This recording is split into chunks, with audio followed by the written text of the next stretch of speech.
on the tech highway. So I'm hoping that this will go smoothly. That's also my intention here, that we will smoothly ride this tech highway on Sunday, April 5th today, as we share this quality time together to grow better, stronger, wiser, and more free and at peace with the support of our community we are creating here today. So I'm watching all of these things spin here. I think all of the spinning is positive. And I'm going to hit some other little buttons here. So we are recording now. And I want to get over to sharing my screen as well, so that you can follow along with some slides that I've created for you. So I'm opening that up for us now. And we will go on that journey together. So here I'm going to share my screen now. All right, and we're going to put this slideshow in action here. Let's come on, sweetheart.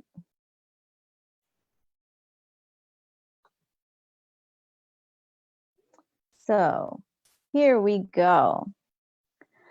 So I'm so excited. I welcome you here today to share this quality time so that we can explore this concept of mastering our mind and body, so that we can explore being our own medicine and being vibrantly healthy, being resilient, being forever young.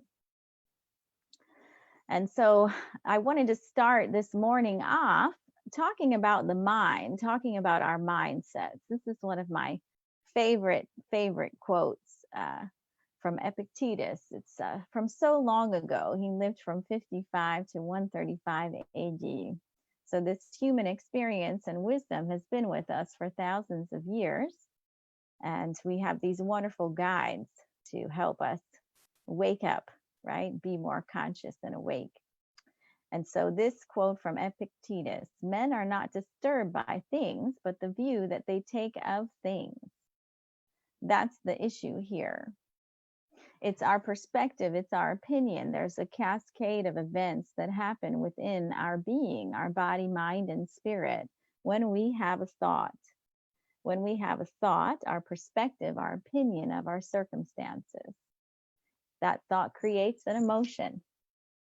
And once we feel that emotion is very, very powerful. And it creates a physiological cascade of events. Molecules of Emotion is a wonderful book exploring this topic. So our whole entire endocrine system decides to make certain hormones, certain neurotransmitters, and send certain instructions through those throughout our whole entire body about what functions all parts of us will take on and do and perform, and what our state will be. And so we have a physical world effect from our thoughts that created those emotions. And then we end up in our state of health and well-being. So that's why this morning is about exploring our mindset. Are our mindsets serving us, is the question. So we have all of this time during this coronavirus shelter at home shutdown. And so I wanted to help everyone really utilize this time and empower yourselves. That's very important to me. And I'll get into why that's so important to me, to serve you in this way. So for me,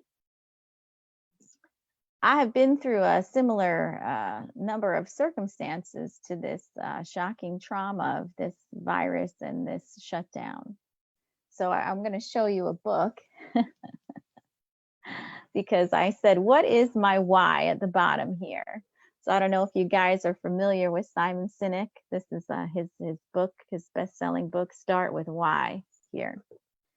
So first, right, we can't really start with why until we find our why, right? And for me, I really felt my why found me. My why found me through circumstances like this coronavirus that I could not control. And I was completely overwhelmed by them. As a survivor of childhood abuse and bullying, as a orthopedic trauma survivor from a car accident in 1994, as a survivor of September 11th terrorism, as a New Yorker with a business and a home in downtown Manhattan through that experience. So I have seen PTSD before from shocking trauma that I could not control. And I did not know how to respond to it. I had no idea how to respond. And I didn't have the toolbox. I'm trying to open up this chat in case you have comments or questions. I heard a little beep. So I did not have the tools and I did not have the support system when I went through these experiences like we're facing today, when circumstances were completely overwhelming and beyond my control. I did not have the toolbox that I have today, and I did not have the support system that I have today. So some of what I'm going to share with you are my wonderful, treasured speakers, colleagues, mentors that are my support system, and their incredible toolboxes that we all use, in addition to my own expertise of tools. So I don't want any of you to be alone. That's why I created this community, and I'm having this event, and I'm offering my support to you. And I want you to have the tools and the support that you need so that you can thrive through this experience, so it won't take you back. Because for me, after September 11th in 2001, I went on a 6-year runaway train super highway straight to hell, so to speak. So from the financial hits that I took in my business and how that changed the landscape of my jewelry design manufacturing business in New York, worldwide, the financial recovery was really rough for me and very, very stressful. And the stress of that really started to erode my health. And then as my health started to erode, because I wanted to talk about PTSD a bit today so you understand what your body does when you respond to mental emotional shock. We go into fight or flight. And so it's a normal reaction to feel this state of heightened emotions, to have emotional roller coasters even happen, to have frustration, depression, to have insomnia, for example, to have anxiety, even panic attacks for the first time. All of this can happen from this kind of shock, feeling that we're helpless and that things are out of our control and that we're vulnerable. And also having unanswered questions. Well, how do I respond? What am I supposed to do? What will I do now if I don't live in the world that I recognize, and I can't live as I did before, and I can't work as I did before? What will I do now? And that can be a tough question to ask. It took me a lot of personal development to answer that question for myself. So I don't want you to have the 6-year journey. I would love the honor and privilege to share with you my esteemed colleagues of experts with their toolboxes and all the tools that I have myself have used for 13 years, so that you can avoid that downward spiral, so that you can actually take control right now during this shutdown over the next month and really answer these big questions for yourself and realize that you are in control of how you respond, and you are in control of your life experience. You're in control of your body, mind, and spirit. You're in control of your nervous system. You're in control of your state of being. And these are simple, easy tools that you can use at home. So just as I showed you these 2 books from Simon Sinek, I will share other books and resources. I will share other tools and resources with you today and beyond today. That's what this Facebook group is about that I created. And that's also what I have created the opportunity to work with me by donation. Suggested donation of $20 for 1 hour consults with me from now until June 30th, so I can share these tools with you and help you build a lifestyle that supports your health and well-being, not only through this COVID-19 shelter at home shutdown, but beyond for the rest of your life. I want this to be the opportunity for you all to gain control of your life experience, to be better than you've ever been because of this. And having this time to explore these tools in this toolbox and use them and take action and do the work to find your own personal power, to find your purpose, to find your clarity, to know where you're going. So first, right, we start with where we're starting, right?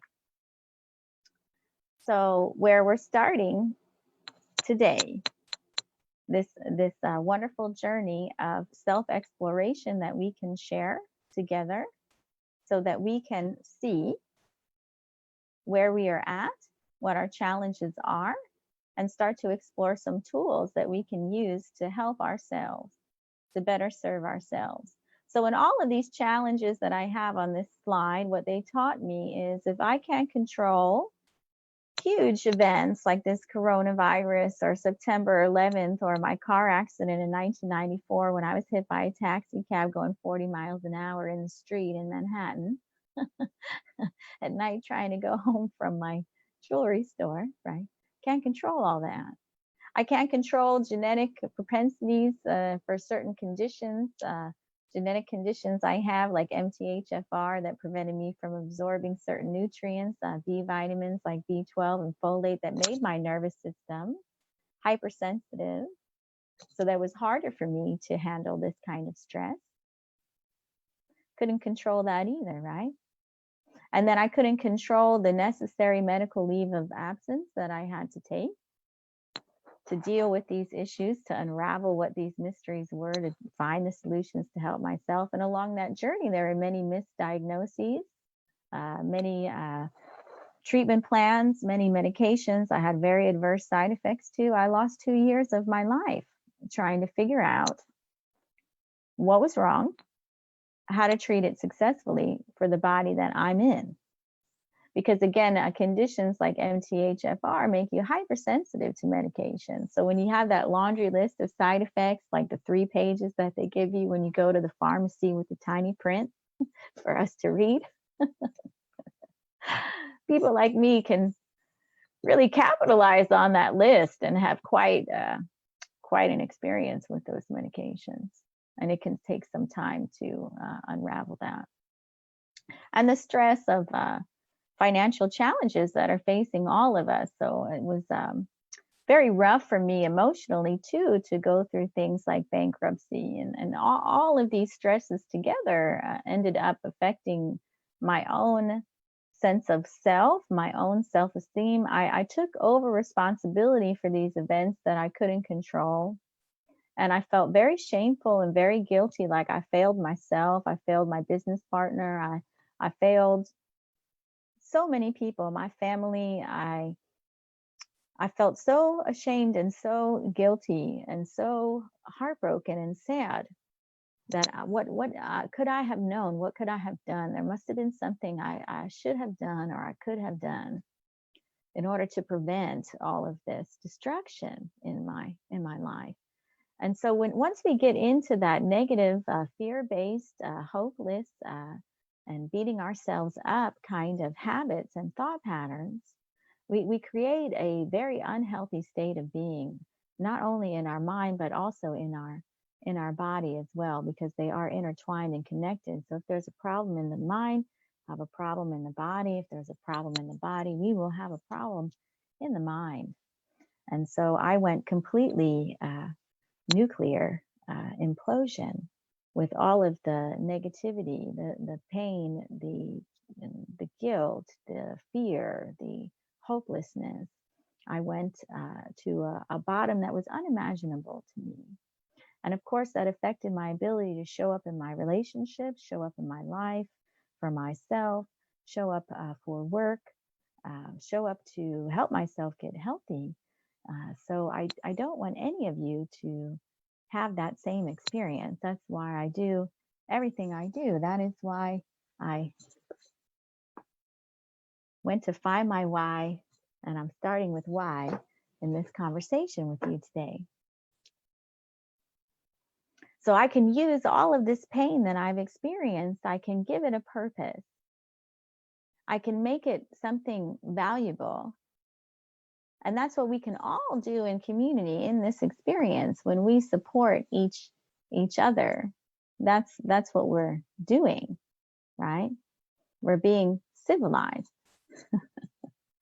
right? We're being human. We're being humane. We're being humanitarian. To use all of our life experience, all of our skills to help ourselves and help our fellow man, help our society as a whole, to contribute our treasures, our gems. So these are my gems, my precious gems that I've used and cultivated for 13 years, since 2007. So these are thousands of years old, from the East, from Vedic science, Maharishi Vedic science, from India, and from traditional Chinese medicine, from China. 8,000 years of wisdom that have been passed down and translated into modern day Western science. And now we have this wonderful landscape where Western science and these ancient tech healing, self-healing principles intersect, and we can understand them in Western science terms, and we can all benefit from using them. So that's my intention and my goal, that we have these tools and we use them. We make our lives better. So this is why we want to learn to self-heal, to self-regulate, to stop PTSD and live at possibility today. So this term of, this, where they have these age groups, right? 60 and over is at risk. I hate this term for this reason, because we are not at risk. We are at possibility. No matter what challenges face us, we have the ability to choose how we respond, to choose how we educate ourselves, to use what it is we have access to use what it is we know, to be empowered, conscious, and take conscious action. So how we respond is what's most important here. So that's how we become our own medicine, by how we choose to show up for ourselves, focusing on what we can control each day within our real daily life. We don't have to wait 18 months for a vaccine to fix us. We don't.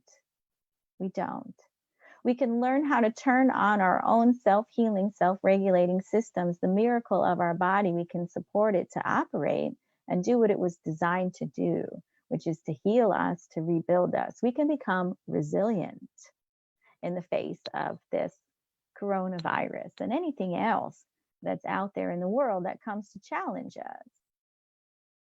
That's how we become our own medicine. We get the toolbox and we use the tools. We boost our immunity. We relax our nervous system.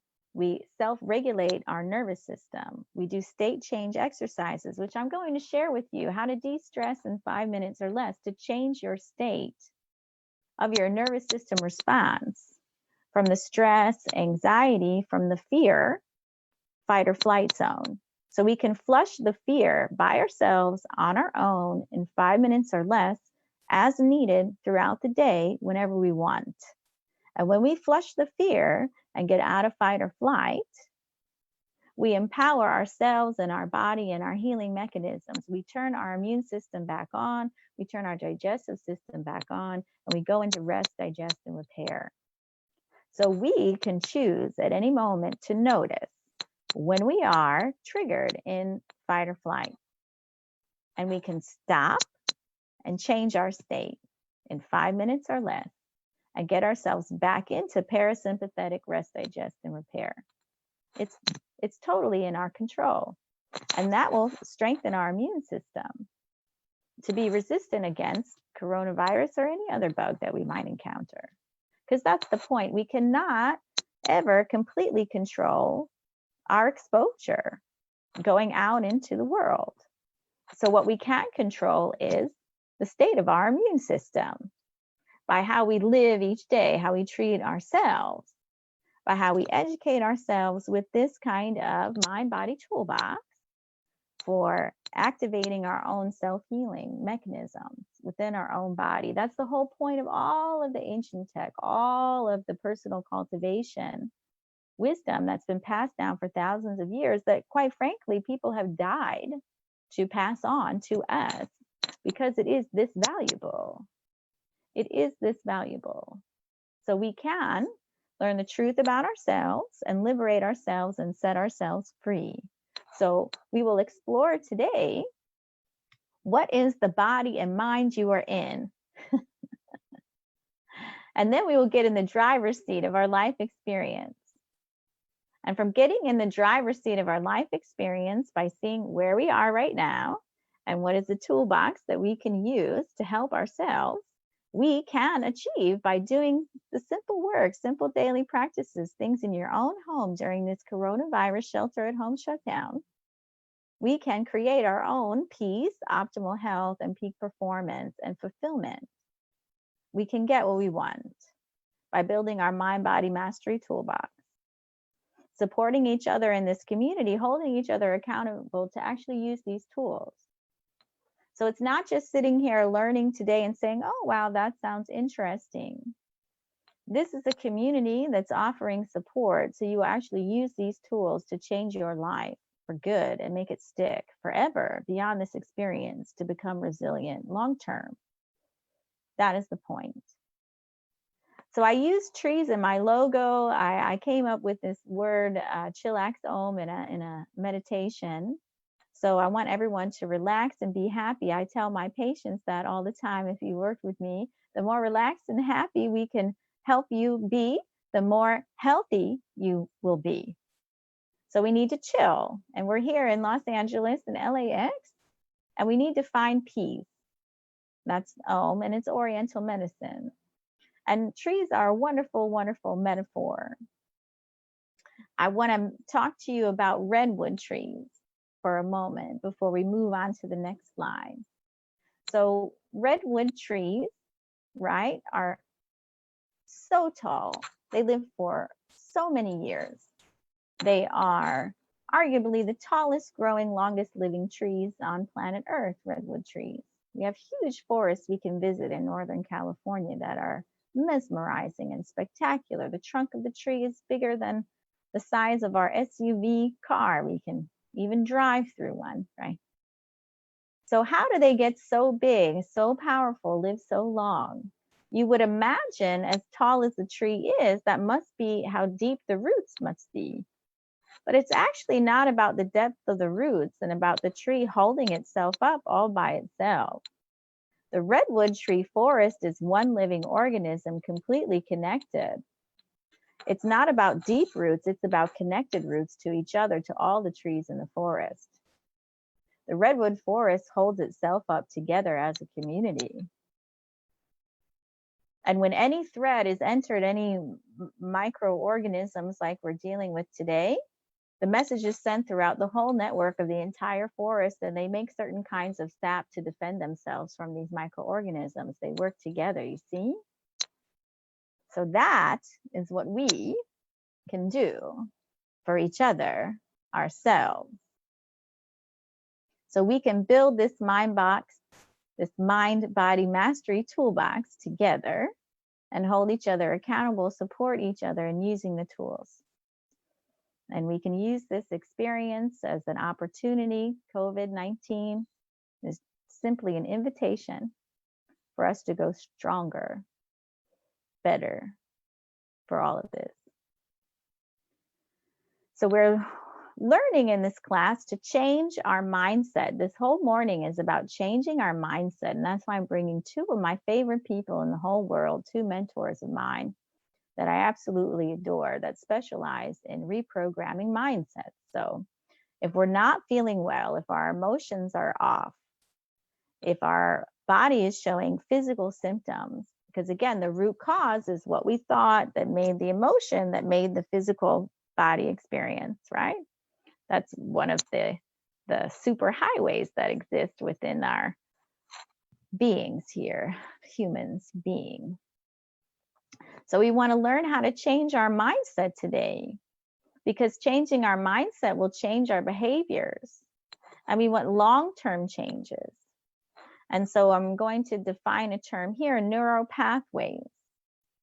So we have a mindset, we have a thought, idea, belief that we've attached to, that we keep reinforcing. And so it is a neuropathway that we will keep returning to. It's a powerful thought pattern that's now deep rooted within us because we've been attaching to it and looking at our lives and environment to prove that it's true. And so it's an established neural pathway. So our brain, we can imagine our brain like these spider web, a spider web matrix of these thought patterns called neural pathways.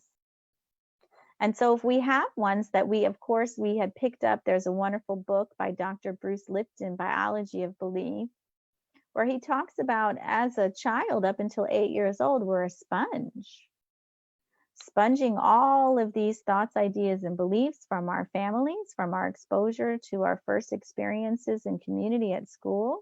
We adopt all of these concepts and beliefs about reality. It's also covered in Don Miguel Ruiz's book, The Four Agreements.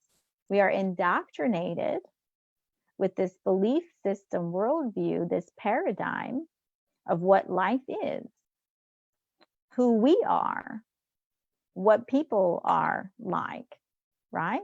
And so we build this whole spiderweb matrix of all these thoughts, ideas, and beliefs that trigger emotions, that trigger physiological results for us.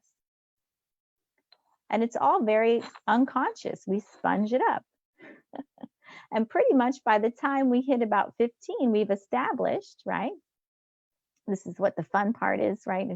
If you've, I've been an aunt since I was 15, and I have seen what myself was at 15 and what these other nieces and nephews were like, and we get very know-it-all, opinionated, right? Okay, so now we figured out the world. We have a perspective, we have a belief system, we have a worldview that we've established by about 15 years old. And then we'll go out on autopilot unconsciously looking for experiences that prove that it's correct. So what we want to do here with this kind of experience today is we want to raise our consciousness so that we can become empowered, conscious creators of our life, not just going off of these old default pilot programs. So we don't have to accept those programs, especially if we see they're not serving us. If the thoughts, ideas, and beliefs that we have about ourselves, what we're capable of, what the world is like, if it's fearful, if it's hopeless, if it's disempowered, it is not serving us. And it will weigh on us. And in my own experience, it will make us very physically sick to the point of near death if we do not learn how to build new neural pathways, see life from a different point of view. And this is a wonderful opportunity because that's what being very ill did for me on medical leave of absence, is like this COVID-19 shelter at home experience. So this makes us stop all of our routines, all of our habits, and gives us time to think.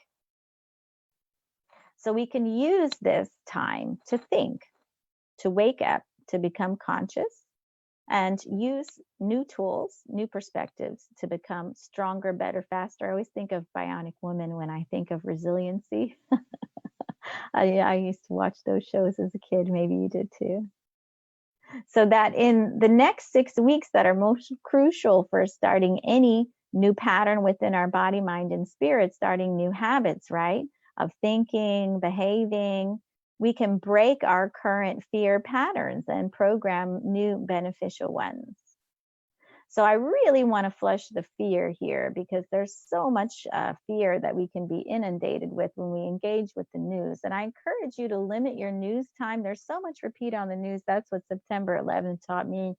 They're going to repeat so much of this news. And when we watch entertainment, when we watch news, we feel the emotions of what we are seeing, right? It is its own virus. It is insidious and very infectious. These fear-based, disempowered attitudes and beliefs, and it bleeds into us, and it can take us over, and it doesn't help us. So we need to be informed, but also limit our exposure to that, because we need to focus on what we can control, not being fearful about what we can't control, like when we will get a vaccine, for example, or how long we have to be sheltered at home. These are things we can't control. So let's not focus on that. That's why we're here today, to focus on what we can control. So this whole experience today is ideally, I want to help you get started on setting your own inner GPS. What is your current location? Help you explore the mindsets that are fueling your current emotions and driving your current behaviors. So we have to set our location where we're at right now. We have to face ourselves. We have to confront who we are, not just our mindsets, but later on in the afternoon, we get into what is the body we're in. I love to help my patients get the handbook, right? Who are you? What is your belief system that you are indoctrinated with from your life experience? And what is the body, right? What is your genetic propensity to develop certain conditions? Because again, with the field of epigenetics, we'll talk about later with Simone Kvalheim, what our DNA is not dictating our health, our wellness, and our destiny. Our lifestyle, our mindsets will stimulate whether certain conditions that we have a propensity to develop will develop at all or never at all. So we can prevent so many health conditions from ever arising by how we think and how we take care of our body. And that's the point of today. So we are doing this today, exploring the mind-body connection, exploring our states. What is our state of mind-body at this time? And getting this toolbox to self-regulate, to show up for ourselves and help ourselves. So we will use a mindful practice tool. And those tools that we will use today every hour to transition between each speaker, I wanted to share with you in 5 minutes or less how you can change your state. And so I'm going to go through some tools. Some tools will be movements, some tools will be guided imagery meditations. So essentially, when you're having a stressful experience and you notice that you're out of balance, you can use the state change tool to get conscious, to get back in the driver's seat of your life experience, so that you can be proactive and take informed action. So these are very simple tools. They are free. They're easy to learn. You can do them at home. You can do them when you're not at home, wherever you are. My whole entire goal in life is to share tools that you can use wherever you are at any moment to, again, self-regulate. Bring yourself back into balance so that you can be in the best state of being to make the best decisions from your best self.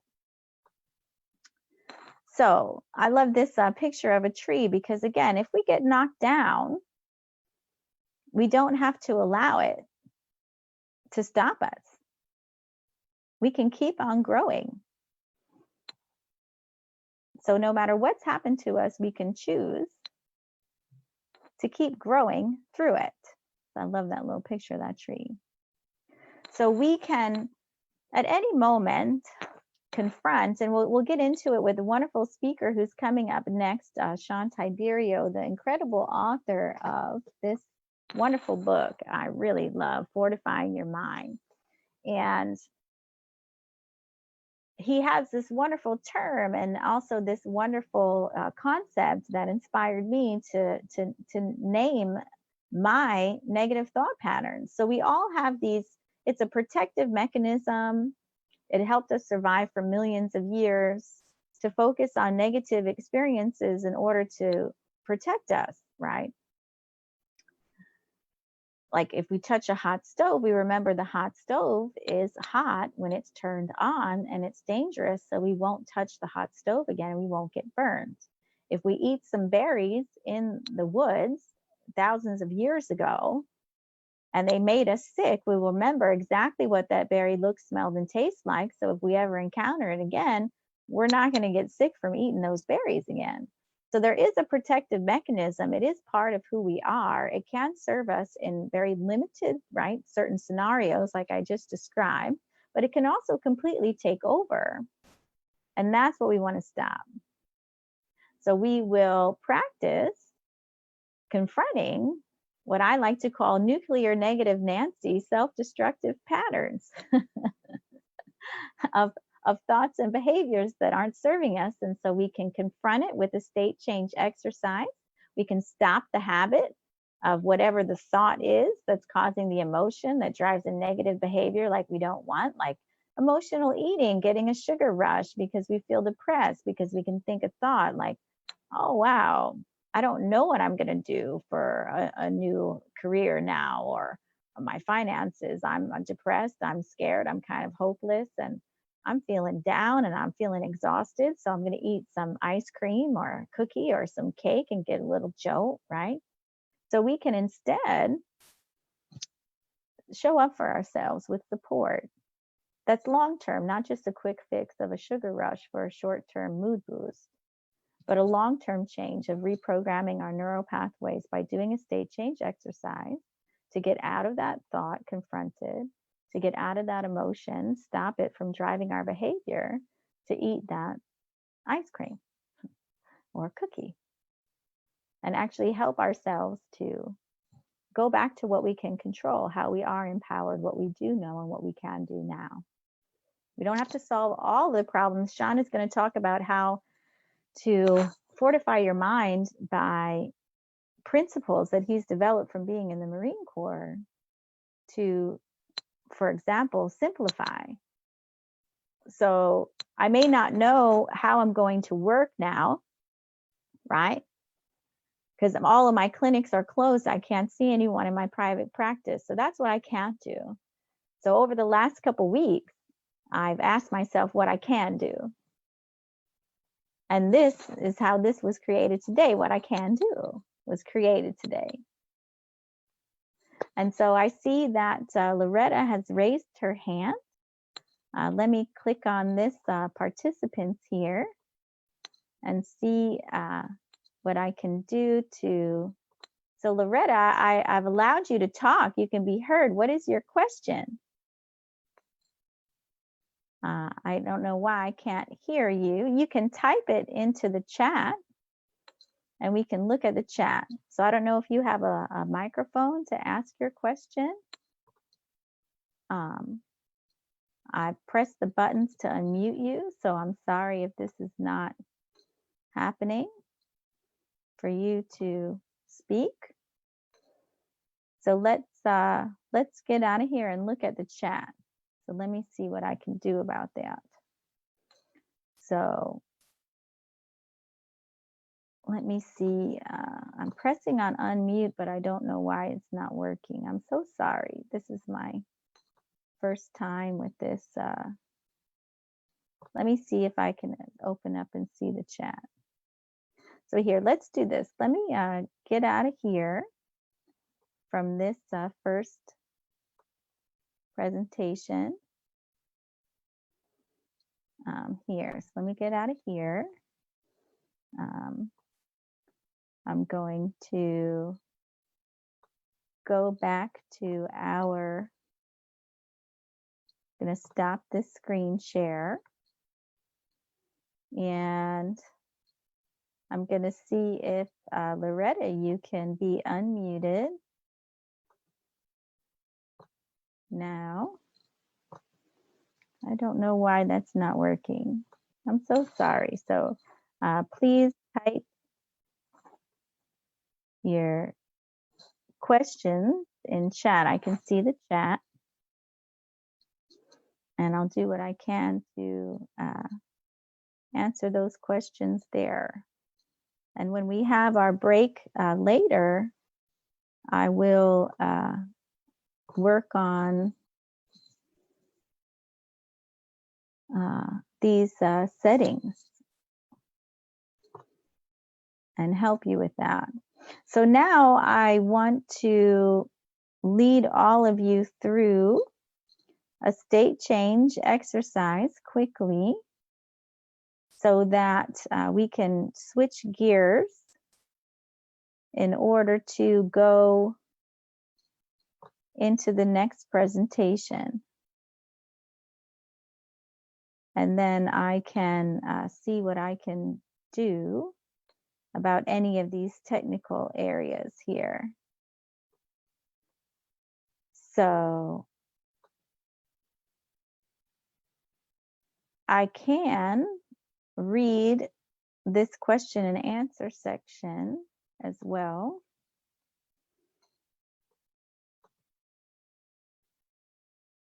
And again, I apologize. This is my first time using this system. So thank you so much for your understanding and your patience in me figuring this out as we go today.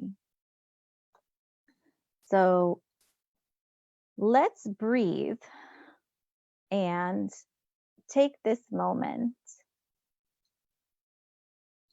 to relax. And yes, all of you can connect with me. I'm going to do this right now. So this is my cell phone number. This is my email.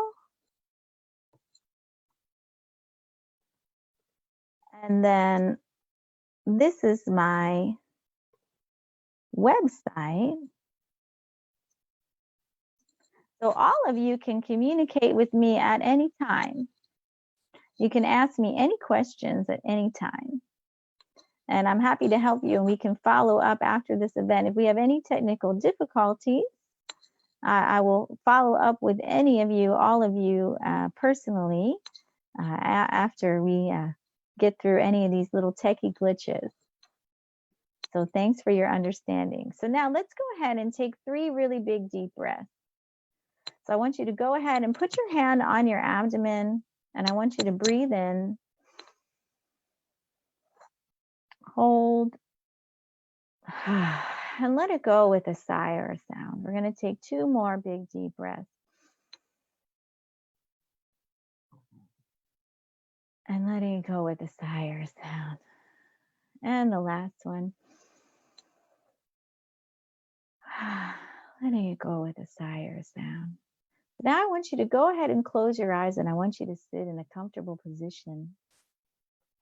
I want you to feel your feet flat on the floor. Go ahead and put your hands at your sides. And I want you to go ahead and imagine that we're opening up little faucets on your fingertips and toe tips.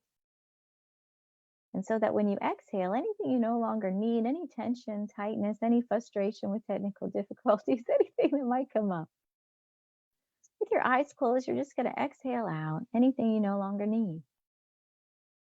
It's going to pour out of your whole entire body through your fingertips and toe tips like water. And just see that water, any tension or tightness, discomfort, pain, thoughts, feelings, anything you no longer need. We don't have to judge it. It's just extra energy that got built up. We're just going to let it go. So with every exhale, you become softer and softer, more and more like water. You melt into your chair. Anything you no longer need, you just exhale right out of your fingertips and toe tips. With your eyes closed, you become softer and softer, more and more spacious. Just letting go of anything you no longer need with every exhale. It's easy, it's effortless. You just let it go, running like water out of your fingertips and toe tips, sinking down through the floor, through the rock and the dirt of the earth, all the way down into the very center of the earth. You just give it back. It's just extra energy. That's all the emotions are. That's all the tension is, the tightness is. You just let it go. exhaling it out of your fingertips and toe tips. And with all this space you've created, go ahead and imagine that through the top of your head, through your nose, you breathe in a beautiful white light that fills up all that space you've made in your body. You inhale all you need down into your toes, down into your feet, your lower legs, down into your hips, your thighs, your waist, your stomach. You get all the way, that beautiful white light, all the way down from the bottom of your body, filling you up all the way to the top of your head. So you inhale all you need in this white light. It's all around you. It's all around you, this beautiful white light.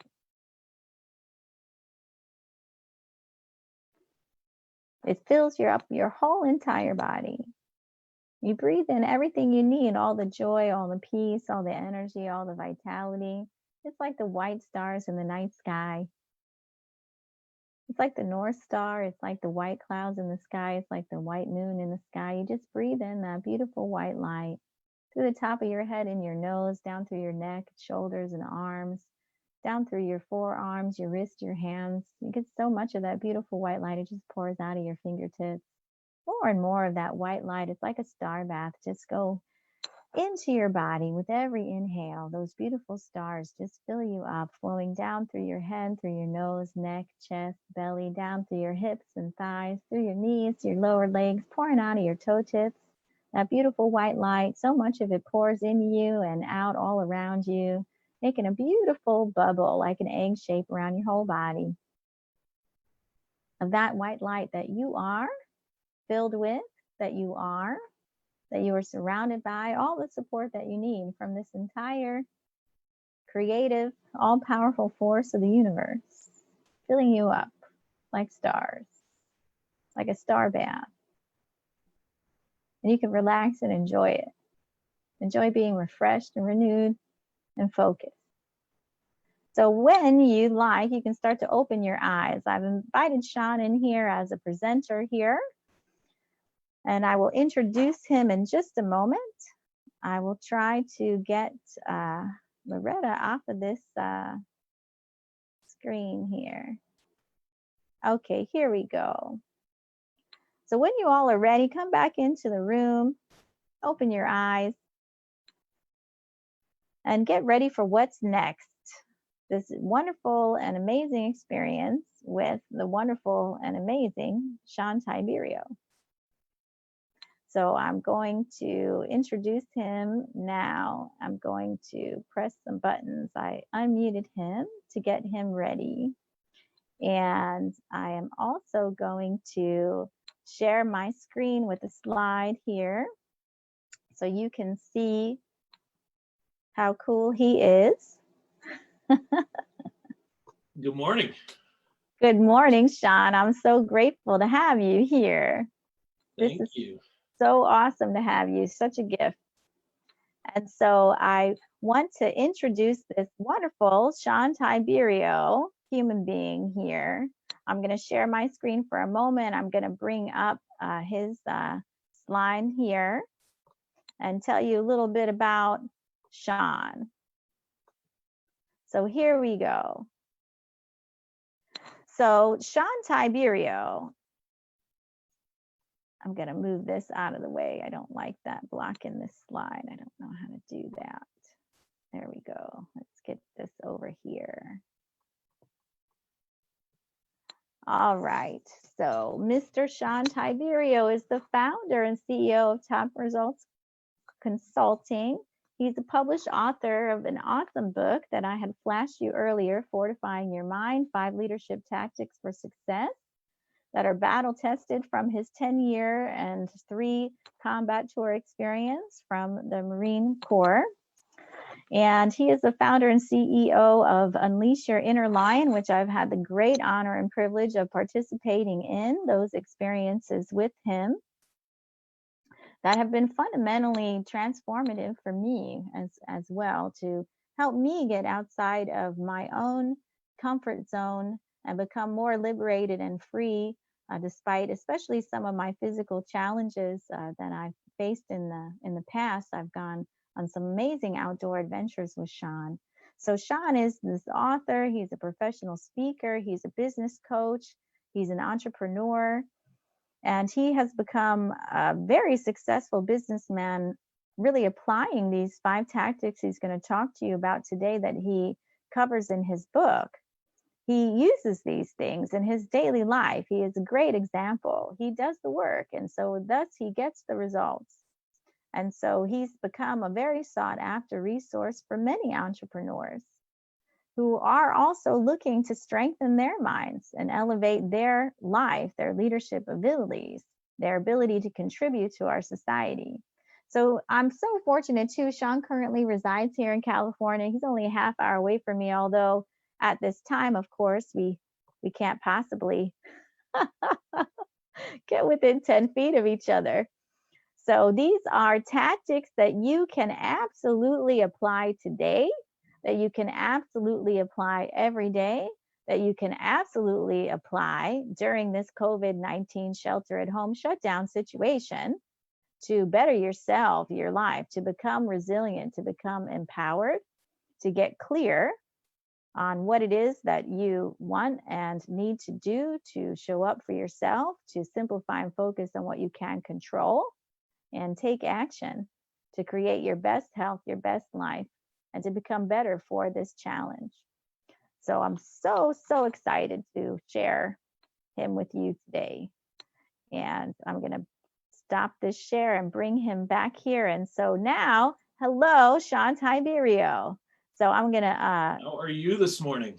I am very good. I'm very excited. I'm getting through a little bit of tech challenge and figuring this stuff out. So Sean is the reason that I'm doing this at all. I don't know about that.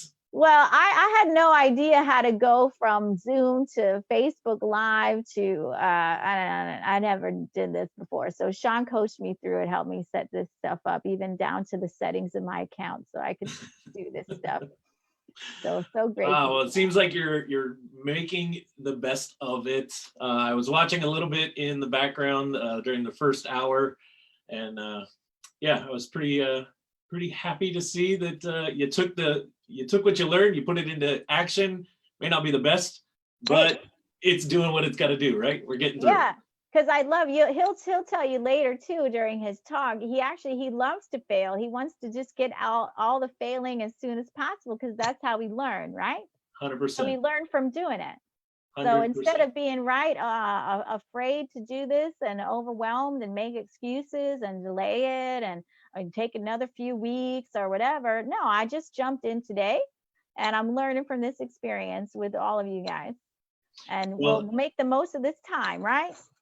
Absolutely. And newsflash, this is actually, so I do a ton of live videos. I do a ton of Facebook Live events. I've hosted my own webinars, but I will say this is the first time that I've been a guest speaker on a virtual summit or a virtual event. So there's firsts for everybody, even though someone like myself who's been doing this for quite some time. You have for years. I mean, for still years. Experiencing a first though, for the first time today. Oh, wow. What an honor and privilege. You know, I'm just so grateful that you'd actually do this at all with me. Thank you. Oh,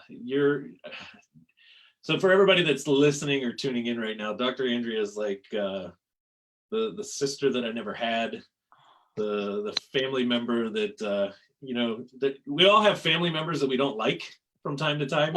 Yeah. But I don't think there's ever been a moment that I could ever say that I didn't like you. So, I totally feel the same way, Sean. You're my brother from another mother. I don't 100%. know what made it happen, but you rock. I'm so grateful you're in my life. Yeah. Awesome. Well, I see a lot of names on here. I see names that I recognize, and then I see a ton that I don't. So one thing that I like to do, and those of you that are on, I see faces on. Lisa, I'm not sure if that's my Lisa or somebody on your end, Lisa. Jeff, let's see, Vlad, I see Vlad's on. What's up, my man? Everybody else, and those that have been around me before know that I love to kind of get to know who's around. And unfortunately, we're in a virtual audience. I can't see everybody. We can't feed or interact that way, but if you could, let's see how well you guys can figure out the platform. Go to the chat box, not the Q&A, because that'll make Andrea have to go find a totally different area to see it. Go to the chat box, and in the chat box, just tell us good morning. Let us know that you're here, and more importantly, why did you decide to spend your day tuning in to Dr. Andrea's thing? Because quite frankly, it's Sunday, and there's so many other things that we could be doing. I mean, you could be trying to navigate to the living room, to the dining room. You could be spending time in your kitchen. There's so many different options. You could be binge watching Netflix. Absolutely. So let us know in the comment box. For those that are tuning in, I'm going to get interactive, so get comfortable with that. Even though we're not in person, we're still going to get interactive here. So let's see. Vlad said, here because you guys rock, and I love you. Love you too, Vlad. Let's see. Lisa, I love Dr. Andrea. Gentle, kind, loving manner. So true right there. Let's see if anybody else gets in there and throws something in. We'll just kind of pay attention to it. Loretta said, good morning.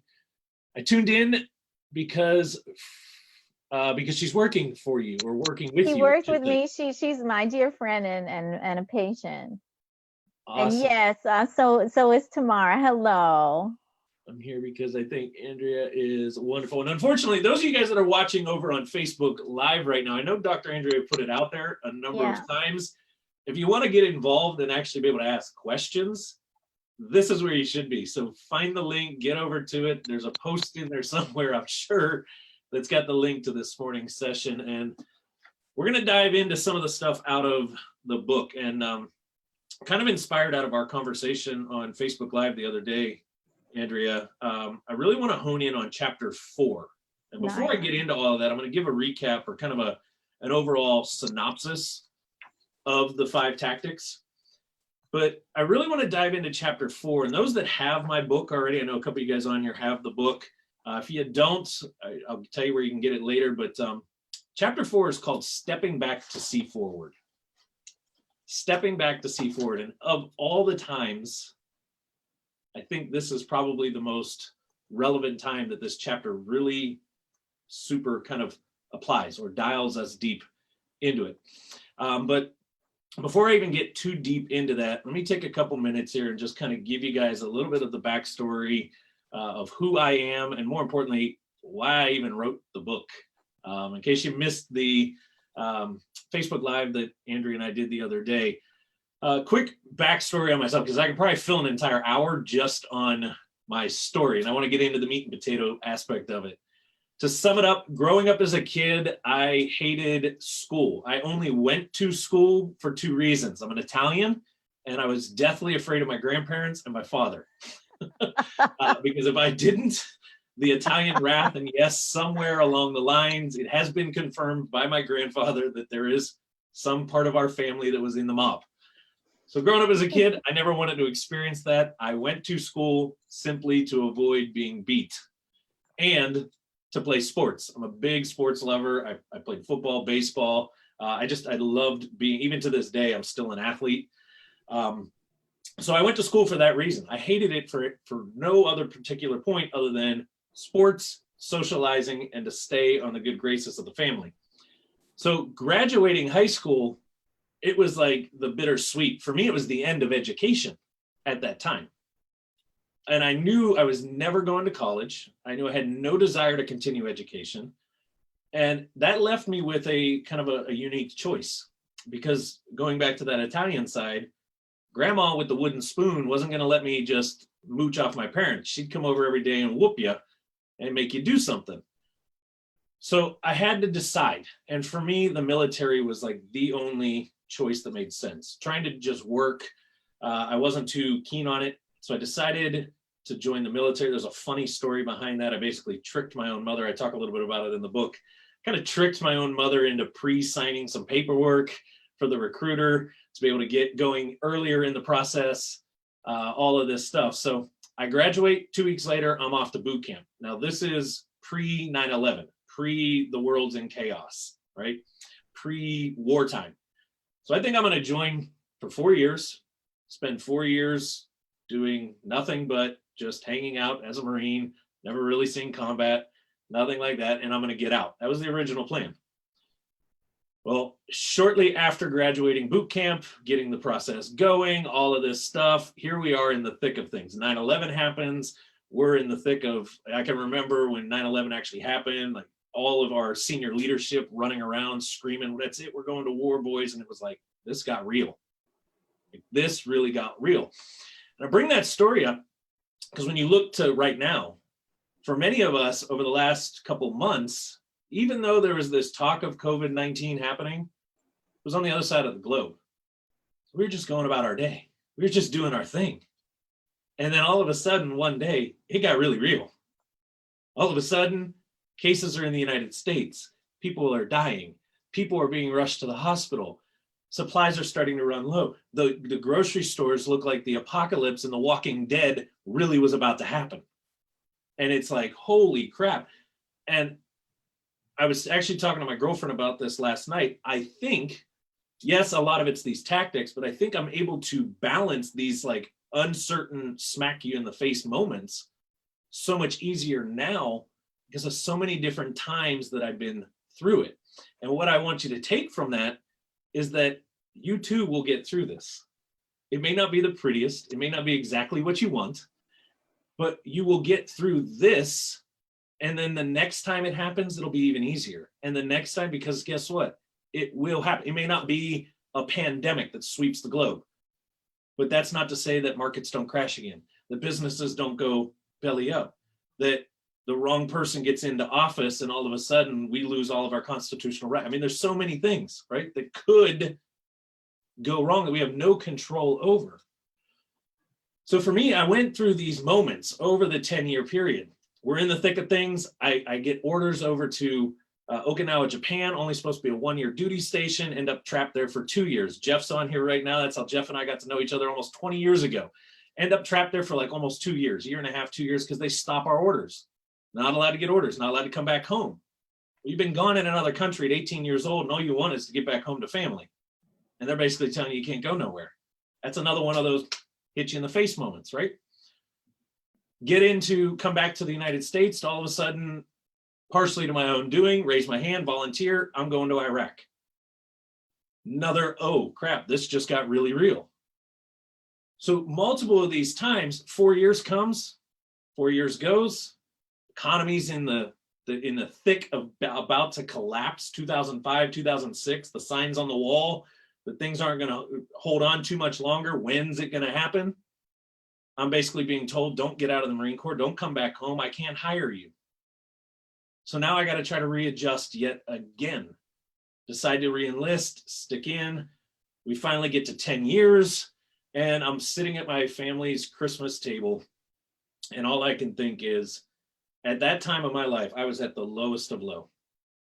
I was not suicidal in the sense that I wanted to go kill myself, but I was at a point where I really didn't care. I didn't care what happened. I was looking for excuses to redeploy. I was looking for more, because all I wanted was to be back over there. All I wanted was to be back in deployment mode, in the fight mode. And I remember sitting at the Christmas table realizing that I've got a choice to make, because how many more of these Christmas dinners like this will I have if I don't make a decision, if I keep going down this path?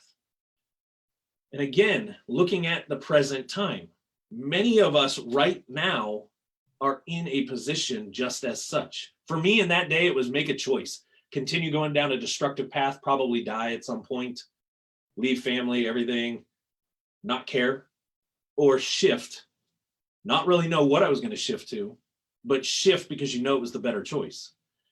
Today, is my business going to survive this? Do I need to make changes in my business? You know, I look at someone like Dr. Andrea, her business is physical. It's working. And those of you the guys that work with her, you know how much she comes alive when you've got a patient in your room, on your table, making them a human pin cushion with all the needles. You know, or making me feel like I came out of some Matrix area with cups and needles and everything else on me. But you come alive in that, and now you're being told you can't. And how do you transition? Like, how do you make that shift, right? And this is something you and I have had a lot of conversations on, hence the purpose of today. Like, how do I still help somebody? So I say that again because it's sometimes there's subtle changes or situations that we're in. And the concept of fortifying your mind, after I got out of the Marine Corps, I had no clue what I was going to do. I just knew one thing. I did not want to work for somebody else, but I had to go work for somebody because I needed money. And not a lot of people know this side of me, or because I only typically talk about it when I tell these stories. But getting out of the Marine Corps, going back home, the only job that I could find after 10 years of military service and all the knowledge and all the education and everything, and I say the only job that I could find because it was the only thing that I'd allow myself to accept that I could get my hands on, was to become a over-the-road truck driver, driving semis. Now, there's nothing wrong with that industry, but growing up, I never thought that I would be the guy driving semi, living alone on the road, sleeping in the back of his truck in a different city every single night. And the stigma and all the stuff that comes with that industry. But I needed money, so I did what I had to do to get the money in, knowing that it wasn't forever. And finally, there was another night that I was laying in the back of the truck in December. And those that really know me, they start to question. Every December, there's typically a big decision. I walked away from a multiple six-figure job 2 Decembers ago to completely say, that's it. I'm not having this gig that I was doing, speaking for another company, getting paid a couple $100,000. Every major decision's been in December. But that night, laying in the back of the truck in Detroit, I didn't know why I made this choice or how I just made it so easily. This hadn't come about yet. I hadn't really thought about all these tactics and put them into writing. But I was laying there and I said, yet again, why am I doing this? Why am I suffering? Why am I living unhappy? In a blink of an eye, I just made the choice. That's it. I'm parking the truck and I'm done. I called my dispatcher in the morning, told her I was out, dropped the truck off, put everything in a rental car, drove home. And immediately when I pulled in the driveway, my father was confused. A, why are you pulling in a car? And B, why are you here today? It's the middle of the week. You don't come home until the weekends. And where's the truck? And when I told him I quit and then I walked away from it, it was the words that have fueled me forever from that point forward. My own father, my grandfather, word travels pretty fast in our family. Before you know it, my grandfather, my grandmother, everybody in our family was basically telling me that I'm an idiot, that I'm stupid, that I shouldn't have made that. You threw it all away. You threw 10 years of military career away. You threw the truck driving. You had a job. You had a 401k. You had health insurance. You threw it all away. For what? What are you going to do? You have no training. You have no job skills. There's nothing here for you to get. Hence why you were driving truck. This was the language being thrown into my head. And when I talk about wanting to dial in on chapter 4, stepping back to see forward, in that moment, this is exactly what I was doing. I just didn't even know it at the time. But I needed to kind of put myself back down at the kind of pivotal point where I was in control. Only I can make the correct choice going forward. And I knew I wanted to be an entrepreneur, and I started trying to be one, and I failed, and I failed. And every day was a failure. And before you know it, that first business completely collapsed 3.5 months in. It didn't work, never really got going. But I didn't say, screw it, can't do that, let me go search it. No, I went back to the drawing board, figured out something else, started moving forward yet again, and finally found something that stuck. And then we fast forward a little bit, get into about 2014, 2015, was speaking all over the country for a company, educating entrepreneurs on what I had done in real estate. That was the next business that I got into. I was buying, flipping houses, did 25, 30 homes in the first year. We were taking my original construction company, redrawing the business plan on it, relaunched it, made it successful this time around. So I was asked to start teaching this to a lot of people. And when I was telling some of my story throughout the teachings, somebody came to me one day and said, you should write a book. And I started laughing. I'm the kid that plagiarized in high school.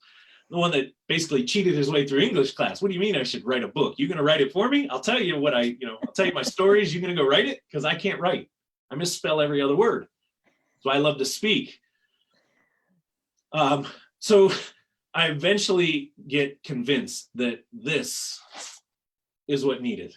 Like, I needed to write a book. I needed to document it. And it was through the process of thinking about, what am I going to write about? What really is my story? What really makes me me? If I'm going to write this book, I don't want it to just be, and Dr. Andrea can attest to this, she's been reading the book over the last couple of weeks here.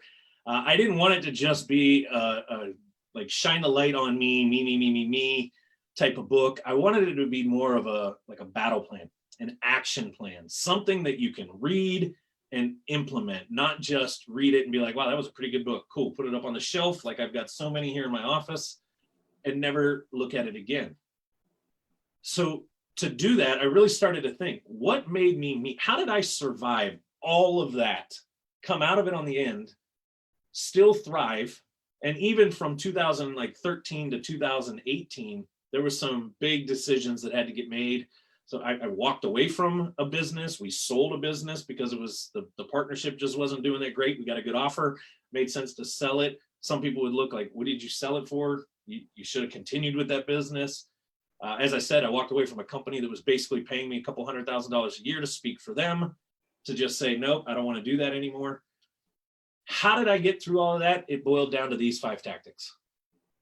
These 5 tactics right here literally they're like the DNA of my blood.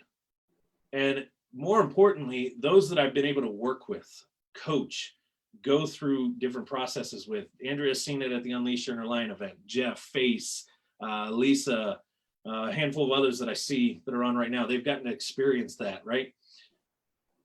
It's not to a point where these 5 tactics are going to make it so just easy that life isn't hard anymore. These just give you the blueprint of an option to say, hey, it's like the battle plan. So I call them battle-tested tactics. It is the battle plan to life. And you sometimes have to adjust the battle plan in the moment, because what you planned today, and then you went and attacked the enemy. In this case, the enemy is our life. And it didn't quite, well, my plan wasn't quite the right plan. I got to make an adjustment. The enemy flanked me. I wasn't expecting that. Got to make an adjustment. These tactics help with it. So if you're taking notes, and I'm going to kind of make sure that you guys can see the whole board, because I don't like using slides. I prefer to write, and unfortunately, I can't keep me and the whole paper in there. But if you're taking notes, these 5 tactics are this. Tactic 1, simplify. Missed an I. See, I told you guys I can't spell. Tactic 1 is simplify. And what we're going to dig deep into here in just a second, chapter 4 being taking a step back to see forward and move forward, falls under this simplification. Because at the end of the day, we can't do anything new. We can't get control of anything if we're so caught up in all of the crap and ignoring the most minute detail that matters right now. If I set a goal today to go do something, I can't go do it without knowing what my very first step is. So I must simplify the entire process. Now, tactic number 2,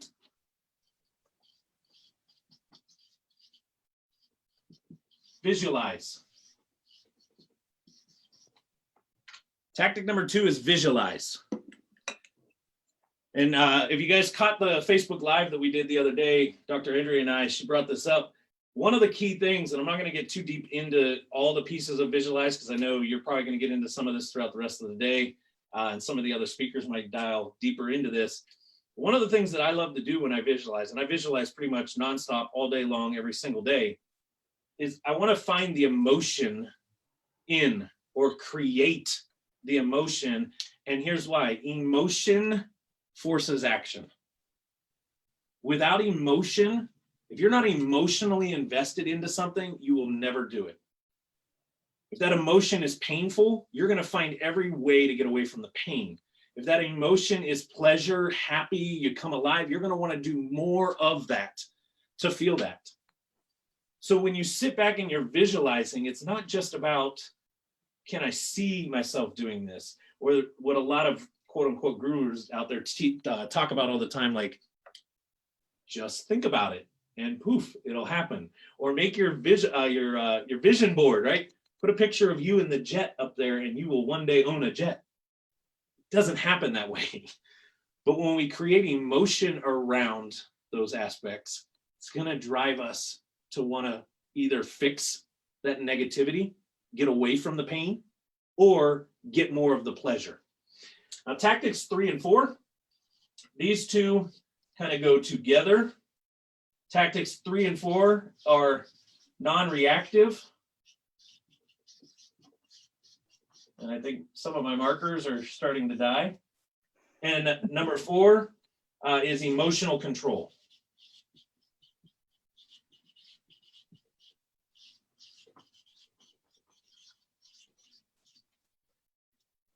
So 3 and 4 really go together when you think about it. If we're overreacting, we're incredibly emotional. And if we're incredibly emotional, we're going to probably overreact to the situation, right? So I say that these two are together, but they are two totally different tactics, because we can control our emotions and still a little bit overreact, or we can overreact even without some of the emotion in there. So understanding the two separately, but then more importantly, understanding how they apply together. And one of the simplest things that I learned, and this is getting some of the actual battle tactics of it. Jeff and I were actually, he was on a different ship, but we were on ship together in Okinawa at the exact same time. And on our ship, we had the Navy SEALs living in the area, the berthing area, the sleeping area underneath where we were at. And one of the questions, I got to hang out with the SEAL team, SEAL Team 7, I believe it was. I got to hang out with them quite a bit, being on that ship, basically living right above them. They had to come through our area to get down to theirs. So we got to know them pretty well. And one of the questions that I would always ask them is, you know, you guys we get into some pretty hairy times. You know, I've had some pretty close calls with life in different conflicts. But those guys are like a totally different level where they insert themselves into these things. And I ask them all the time, like, how do you keep control of yourself? How do you shut some of this stuff down up here? And how do we control the emotions and not overreact in those moments? And they immediately told me that they had to learn quickly how to shut up the little voice. When they said the little voice, I immediately knew who they were talking about. And I even put a name to my little voice. My little voice is called Bazooka Betty. And here's why. When I think about my emotions flaring, when I start to overreact, and trust me, I'm not perfect, this happens. I've just shortened how long it happens using some of these tactics. When Bertha, the Bazooka Betty, I see Bertha. I see this big old country bumpkin woman charging at me with like a sequoia tree as her club or her bat. So the biggest tree there is, she's this big hunking like Bertha styled woman charging down at me. She's like 10, 12 feet tall. And that is the last thing that I want. So that's the emotional control. I see it and I got to control it. And what I learned from the SEALs was this. And actually, Andrea, I think you were just doing it right before you brought me on live here with some of the breathing techniques or the breathing control, right? So breathing through it, the SEALs call it 4x4-4-4. So 4x4, the word 4. And what it stands for is 4 breaths, 4 seconds of a breath in, 4 seconds of a breath out, repeated 4 times. So anytime that they would kind of experience something in this realm where emotions would want to go, or they're overreacting, they're not thinking as clear as they should, they would immediately go to this 4x4-4-4. So they would breathe in, exhale, breathe in. And when I first learned this, I was like, are you kidding me? You guys are just going to like stop in the middle of whatever you're doing and do this? And I remember the first time that I put it into practice myself and how quick I was able to just shut up the little voice, shut up the emotions, bring everything down, start to be able to process and think more clearly. And it allowed me to go back here to start simplifying the situation, figure out what's the next most important step, because I wasn't trapped right here. And then I could start to visualize my way through it and think about and get the details and put the emotion behind it and figure out what is the driving force. Why do, because this right here is shut down. And then tactic 5 is kind of the, it's kind of the piece that brings it all together. For me, I really looked at like, what makes me thrive? And the reason I've gotten to the level that I've gotten to, and there's still more that I want to do, I'm nowhere near the pinnacle of what I feel my mission is to do here. But the reason that I've been able to accomplish what I've been able to accomplish is because of people like Dr. Andrea in my corner, people like MJ, who you guys are going to hear from here at the next hour, people like Vlad and Jeff and Face and Lisa and some of the others that I see on here that are part of what I call my pack. More importantly, they're my pack of lions. So tactic 5 is all about having your pack of whatever. For me, it's a lion because I love the lion breed. I love what a lion stands for. I love that the lion is the king and queen of the jungle, right? Our lion and lionesses. They are the king and queens of the jungle, not out of pure dominance and ego and the fact that they just destroy everything. They're just plain out feared because of what they can do.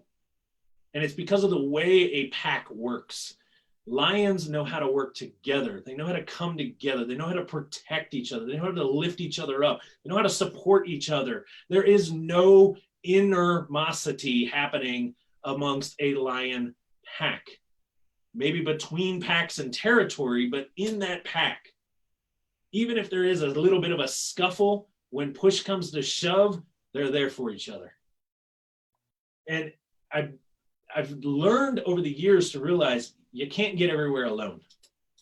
It takes a pack. It takes a pride. It takes a unity. Why is the United States military one of the most feared military in the world?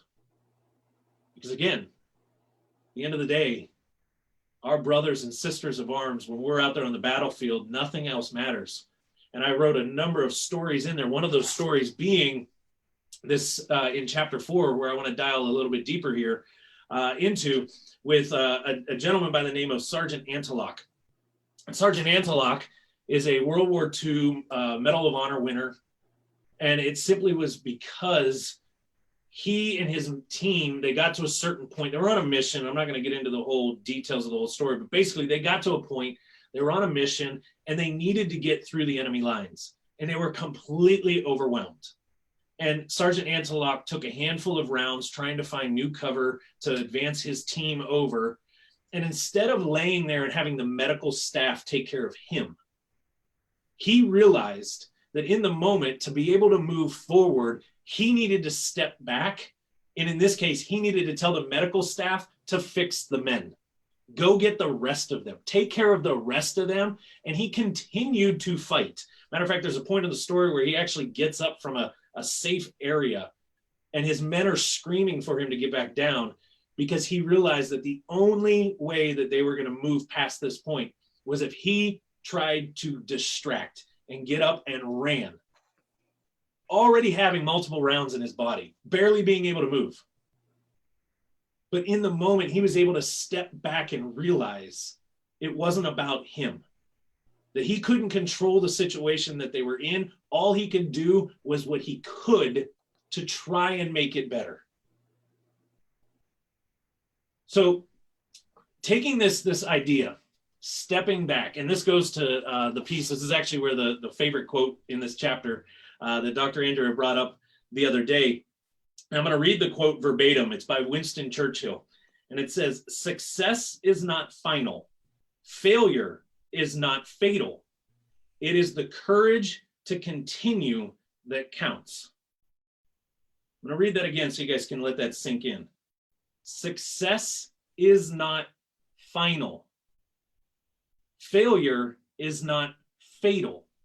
It is the courage to continue that counts. You see, Sergeant Antelock in that moment, the rounds in his legs and him being pinned down, many would say, that's it. That's the end of it. I'm dead. I'm going to die. But those rounds that I took, they're fatal.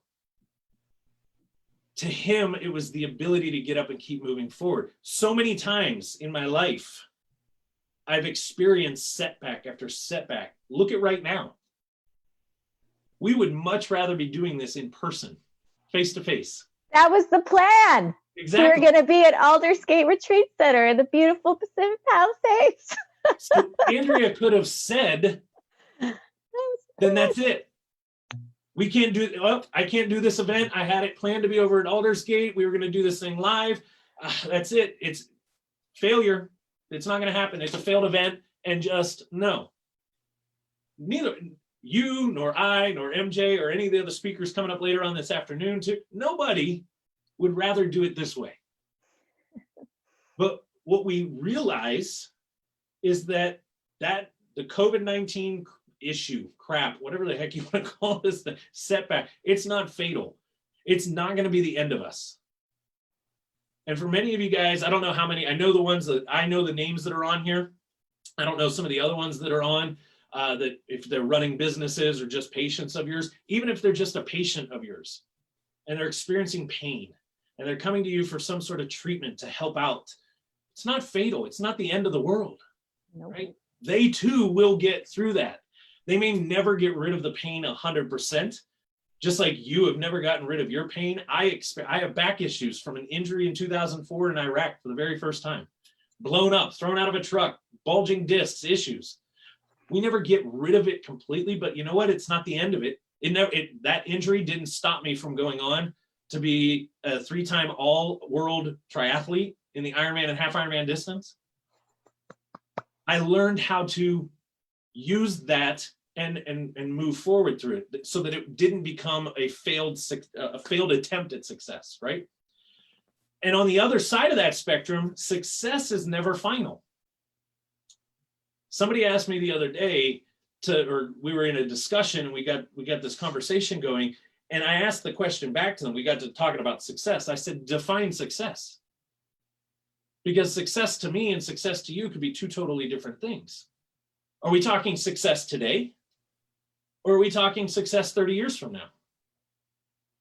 Because just because, and there's actions that have to happen for both of those to be successes. I look at today as a success. Dr. Andrea made this event happen. I'm here getting to share a little bit of my story, some of the tactics, some of the things that have helped me over the years. To me, that's a win for the day. That is a huge success. Is it perfect? No, we're not in person. We're on a screen. I'm talking to a computer with other things behind me staring at me that aren't human beings and eyeballs. I have no idea if anybody's even listening. Many of you could just have the volume off and off doing something else. I don't know, right? But I look at today as still being a success because somebody out there is listening to this or will listen to this, and something may resonate and it may change a life, or it may help them with the tiniest little piece. And that's how I define success. Every day, do I help make a small notch in somebody? Sometimes they're bigger notches than others. Sometimes it's more than one people or one person, right? So digging a little bit deeper into this, here's where I want you guys to kind of start. Here's how you can apply this idea of stepping back. Right now, it is so easy to probably find 20, 30, 100 negatives that are going on in your life. Between the COVID-19 stuff, being pent up, locked up in a house, can't get out, can't do anything, can't do normal things. And it's another one, like what is normal? What will be normal? We don't know, right? Is this the new norm?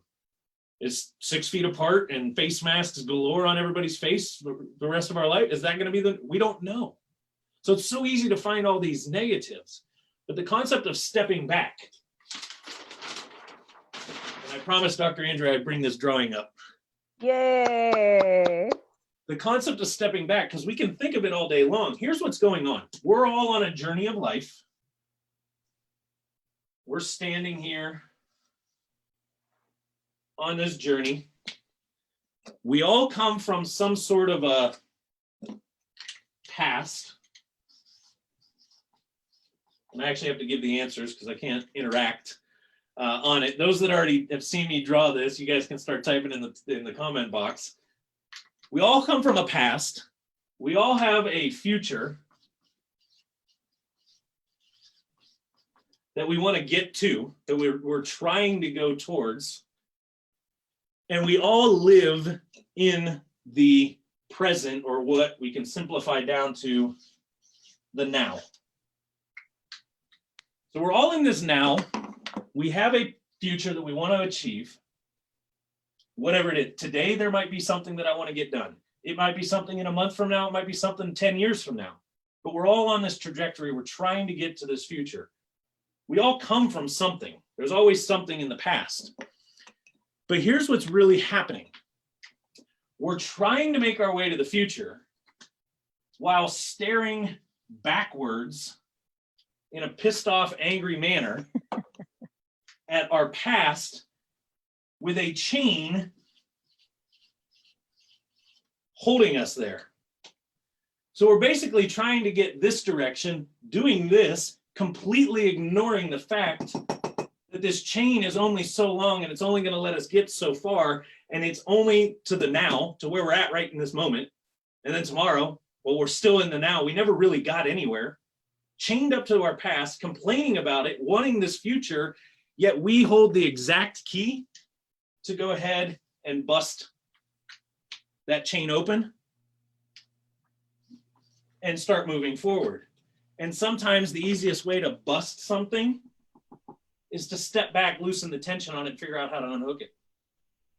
Because with all this tension, with all this fight, with all this anger, with all this fear, with all this everything holding us here, it's really hard to figure out how to take the link out and let it free so that we can keep moving forward. So stepping back, and how we step back is to realize that our past isn't all negative. Our past isn't exactly the reason that we got here from a negative standpoint. There are some good things in the past. Dr. Andrea will be better the next time she does one of these events because of the failures of today's event. The slight glitches, the not quite sure where the right button was at, right? Yet that becomes her past, and she could choose to say, hey, I'm never doing one of those things again. That sucked. I screwed up. I was hitting all the wrong buttons. I don't even know if I had anybody even on it. I probably ended. There are so many things, right? Or we can look at it and say, what were all the good things that came out of it? Well, people are actually on. They're paying attention. They're interacting. There'll probably be messages to you later about how great this was. There'll be feedback that comes. When you get a chance, when we finally can get back to a new norm and we can be back in physical spaces together, and you do one of these lives, somebody's probably going to come and say, man, I'm so glad you did that one anyway, because it made me more excited for this one, right? So there are good elements that come from our past. It's our choice whether we're going to stare at it and complain or step back and loosen the chain a hair and say, hey, what is it? What is it that's going on? And there's another drawing that I could do in here. And I think, Andrea, you've talked about this. I know you and I have had this conversation, right? All of us have a current reality, right? This is another line up here. All of us have a current reality, and all of us have a preferred reality. Meaning we all live in this current reality of COVID-19. We all have this preferred reality, not on a Zoom call, not being locked up to our house. And I'm just going to keep that one pretty simple, right? Current reality, preferred reality. The only thing stopping us, right? That's what's happening right here. The only thing stopping us from completely just living in this current reality and getting to our preferred reality is resistance to change. Yes. Which is natural, normal. 100%. Human. 100%. It's 100% built into human nature to resist change. Why? Change is fearful. Change is scary. It requires energy to change. Your body wants to conserve your energy to survive longer. It requires some work, right? Here's where tactic 2 comes in. Because when I create enough emotion and I can visualize what this preferred reality is, I create the emotion. It's really hard to not want to change now because I want that emotion. So when we're stuck in these moments like this and saying, my current reality is this, and there is nothing I can do about it. All I can do is change the reality that I'm in. And what do I want that change to be? This event is a great example of it. You could have just sat at home today. Those of you that are on watching this, you could have said, well, my current reality is we are locked down and I'm not even going to pay attention to this event. I would have gone to it if it was in person.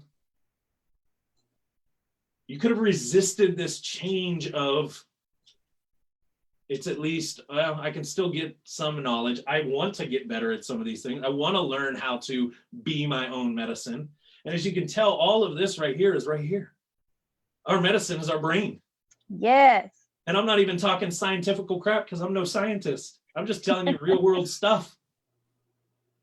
That step back for a second, find the positives, celebrate those, use those to unhook, put emotion here so that we no longer resist it. We want to change, right? This resist goes away and we want to change because we want that emotional feeling, or we want to lose that negative emotion feeling. And we start to get to our preferred reality. Hence, we start moving our way down the path. And I don't know how much more time I have. I know you wanted us to be able to open up to some questions and stuff. So if I'm getting close, just cut me off. Yeah, we're about 10 minutes before the hour. Okay. And so then it would be a good time if anybody had any questions. Anybody can type it in the chat and we can see if we can get you to talk. I had trouble with that earlier, getting people to be heard. Part of my technical experience today. Let's see. If you guys got a question, we can try.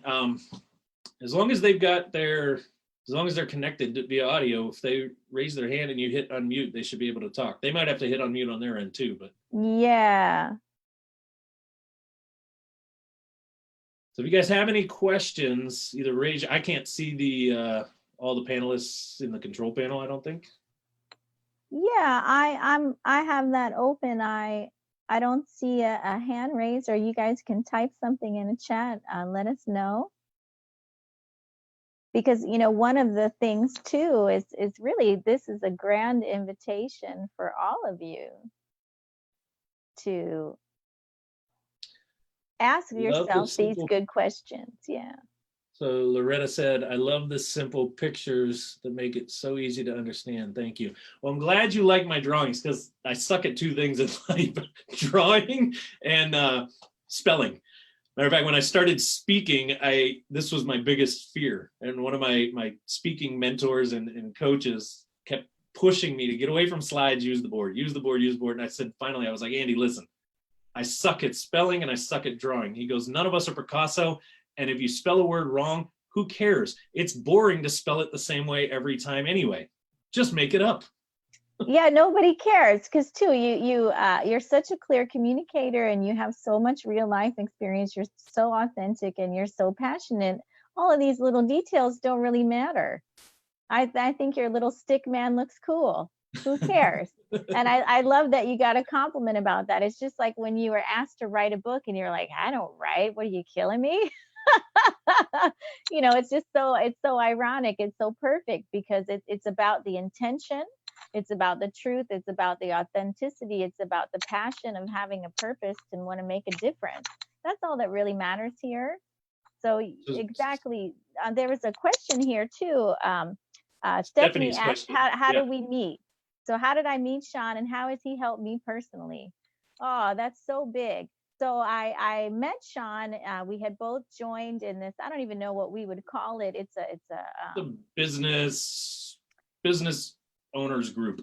It's like a business owners group. And so we became an accountability group. So we have a call every Monday about this kind of idea. So what are the tools? Are you using the tools? What is your plan?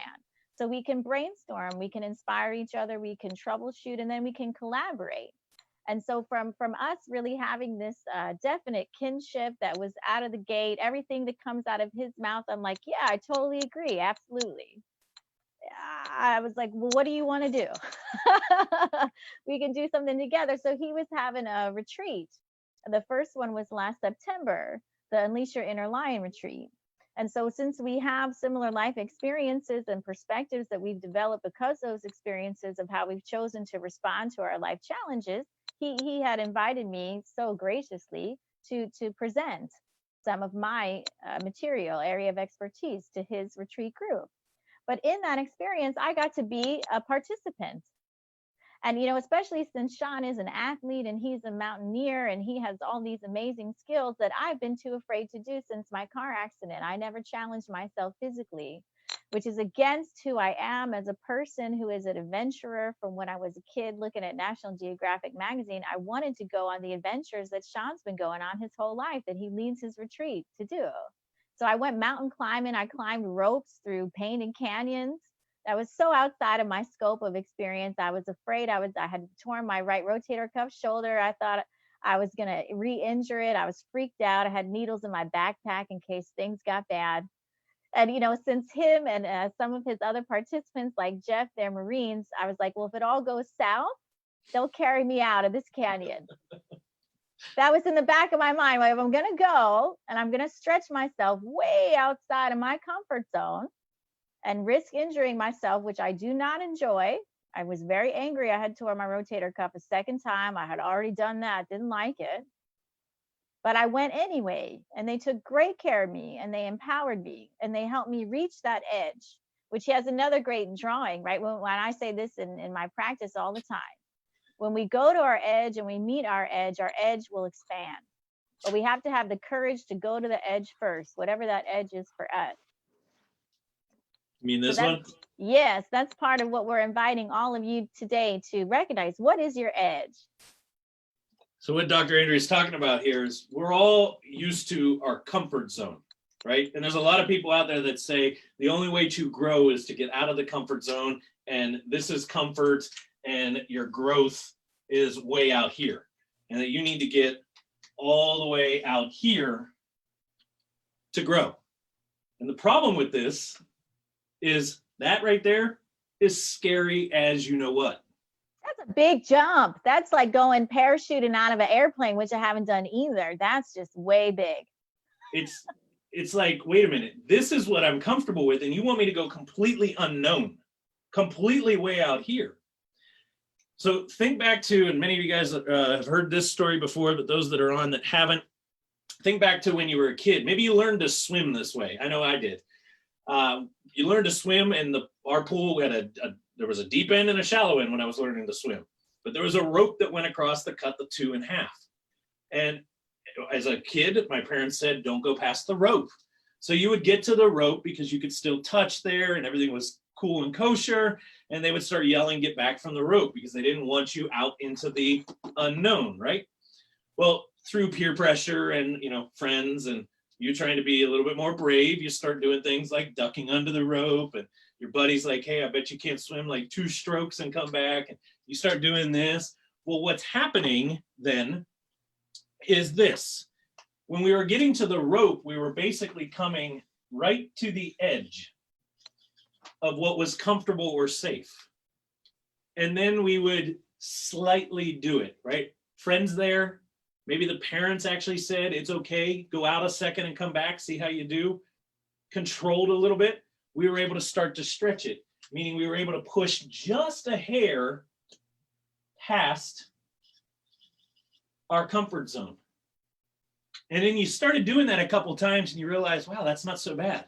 Yeah. Then before you know it, you're out a little farther and you're out a little farther and you're out a little farther into that deep end. And what's happening is naturally we want to be centered in what's safe. So when we stretch our edge just a hair and we realize that's not so bad, what we just did was pushed our edge a hair more. And it allows our body to kind of recenter into it. So now instead of that being our comfort zone, this becomes our comfort zone. And every time I get to the edge and push just a little bit, just slightly uncomfortable, but not freak out freeze mode, I slowly start growing the comfort zone. And before you know it, and sometimes it shrinks back a little bit. We got out a little too far, had a failure. Whoop, come back right here. Re-go to the drawing board. But if I can get out here, feels okay. Guess what? My circle just got a little bit bigger. And that's actually what we do at the Unleash Your Inner Lion event, is get you sometimes to the physical edge, right? Yes. In the case of this last one, taking you guys. But it's a metaphor for every other area of our life. It's a metaphor for every other area of my life. 100%. Because now I am much more comfortable being uncomfortable, and I have fewer limits now, and so I can go further to unleash myself, my highest potential. I can live into it just that little bit more, one day at a time, one moment like that exercise at a time. So that's why I work with Sean. I'm friends with Sean. I'll support Sean. I'll do anything Sean asks me to do. I'll be at all of those events because I want to live in that place where I'm comfortable being uncomfortable, where each day, each moment, each hour of the day, I take control. I get in the driver's seat and I live further into my highest potential. And he helps me do that. That's how he changes my life. He inspires me by his example because he lives that. And he gives me opportunities to find that power within myself. And now too, we're 1 minute away. So everybody, how do they find you, Sean? Now they can come to the next Unleash Your Inner Lion when we're outside of this, right? Shelter at home. Yep. Hopefully, right, by next September, right? That's the plan. They can go to your website, right? SeanTiberio.com, right? Yep, or just how do you draw the @ at Sean Tiberio? Yeah, online at Sean Tiberio. He's in the links of the Facebook post. You can go to his website, SeanTiberio.com. You can get his awesome book on his website, which I truly highly recommend. It is a workbook. I'm doing the work. I'm answering the questions. I got my little bookmark on my little questions. I got to live up to what I wrote down now, right? I love it. And the easiest way to get to the book is just fortifyingyourmind.com. And Sean is so cool. When you get his book, which is only $25, he has offered to have a talk with you. Mm-hmm. So he will talk to you about, again, your inner GPS. Where is your location right now? Where is it that you want to go? And what his gift especially is giving you the battle plan and the pathway to get there. And he's actually throwing that in with just the book for $25. You can talk to him about who you are, where you're going, and what are your steps going to be to move forward. So, thank you so, so much. You completely rock, Sean. Yes, Stephanie, big hearts back to you. Big hearts. I'm trying to read some of the comments that came in there. So again, thank you. Thank you for having me. I know you got MJ coming up next. Yes, I want to introduce everybody to my other brother from another mother who is with Sean and me and our business owner group, accountability group. Made a huge difference in my life too. That's the point of today, to share with you guys my support team and give me my gasoline of emotions to keep moving forward. So thank you again, Sean. Thank you. And you guys enjoy the rest of your day. And yes, you too. Thanks for your time. Take care. See you. Bye. So now I'm going to get in here and I want to go into MJ here. We're going to unmute you, MJ. And I want to introduce the wonderful Michael Jaselowicz. Oh, well, thank you. Can you hear me? I can totally hear you. Awesome. I wanted to make you a panelist. so that you can share your slideshow and control the screen. I was trying to get to Awesome. that button so that you can drive us on your great hope train. A good nickname for Michael here is that he is a hope dealer. That's HOPE. And we all have these moments where we need to resurrect our hope. Yes, hope dealers. It's funny. I was just saying that I'll apologize in advance. The internet in Vegas has been a little odd. Obviously, there's a lot of people online nowadays, Yes. and it went completely out a few days ago. And Oh then, my. so let me know if you're not. It all looks great on my side. Just let me know if I need to stop at any time and re-say anything. Okay, we'll do. Well, so far you're looking good, you're sounding good, and we got you here. So let's make the most of it. Well, So thank you. I'm so honored and privileged to have you here with us and share you with this community. I'm so grateful for your presence in my life. So Michael Selowicz, also known as MJ, the Hope Dealer, I'm is the a hope dealer. coach. He is, and that's how he Rolling is up a the hope. really wonderful success coach, because he helps you resurrect your hope and your faith within yourself. And he's done that for himself. So his story, growing up lower middle class, 20 miles north of Boston, was where MJ found his first hint of entrepreneurship. When he was a kid, he would go and buy candy, 2 hot balls for a nickel, and sell them. He would double his money, sell them for a nickel each in school. That's right. Smart businessman. He knew the demand, right? He knew the popular product. He knew where to get it. It was great. And then he finished at the top of his class. And then what's so interesting, like what Sean was talking about earlier, he had all this wonderful opportunity of scholarships, but he gave up those scholarships and he decided to enlist in the Air Force, where he eventually earned Airman of the Year, a huge award of distinction. That was an honor. And then, also as a kid, with his experience, with his first job besides his own candy business, working as a dishwasher in a restaurant, he really started to fall in love with the restaurant business. And so throughout his Air Force training, he was learning everything that he could about the corporate world so that he could then open up and run successful restaurants, which he did also do. He has been a partner in numerous businesses since then, and made successful restaurants in Las Vegas, on the Vegas Strip, and casinos that are still around today, even despite this coronavirus challenge. They are quite resilient. And what's so interesting too is the setbacks that had happened, that he has also found ways to overcome and live through and be better for, which is what we've been talking about the last couple hours, right? What did you learn from losing $1 million you didn't have? Right? Big lessons. Big lessons that you use to then come back from those big losses and rebuild those companies to 8 figures. Yeah. And then also have the courage to, again, arriving at these huge levels of success and opportunity, and then going within his heart, because he's all heart, 100% integrity, really an honor. You're such a great human being. To have the courage to listen to his heart and intuition, to actually follow his passion, and give up those positions that he had in search of more, in search of something bigger, to go after his passion for personal development and coaching. And that's how today he helps individuals do the same thing, create their greatest lives by following who they really are. That's right. So to help people get clear about who they are, what their nature is, what their skills and talents are, and help them live out of that, to build a business out of that, out of who they are, is an amazing accomplishment and a feat, to put the heart and the passion into the work, to not have them be divorced from each other.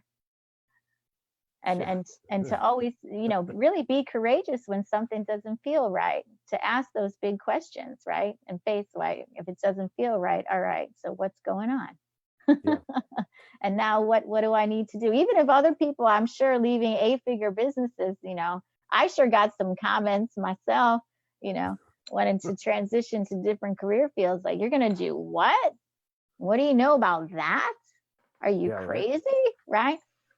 So we have to listen to ourselves, and that can really take some courage and some strength to do that in the face of all of those questions we can get from the outside world that can bleed into us, right? Second guessing our choices and our direction.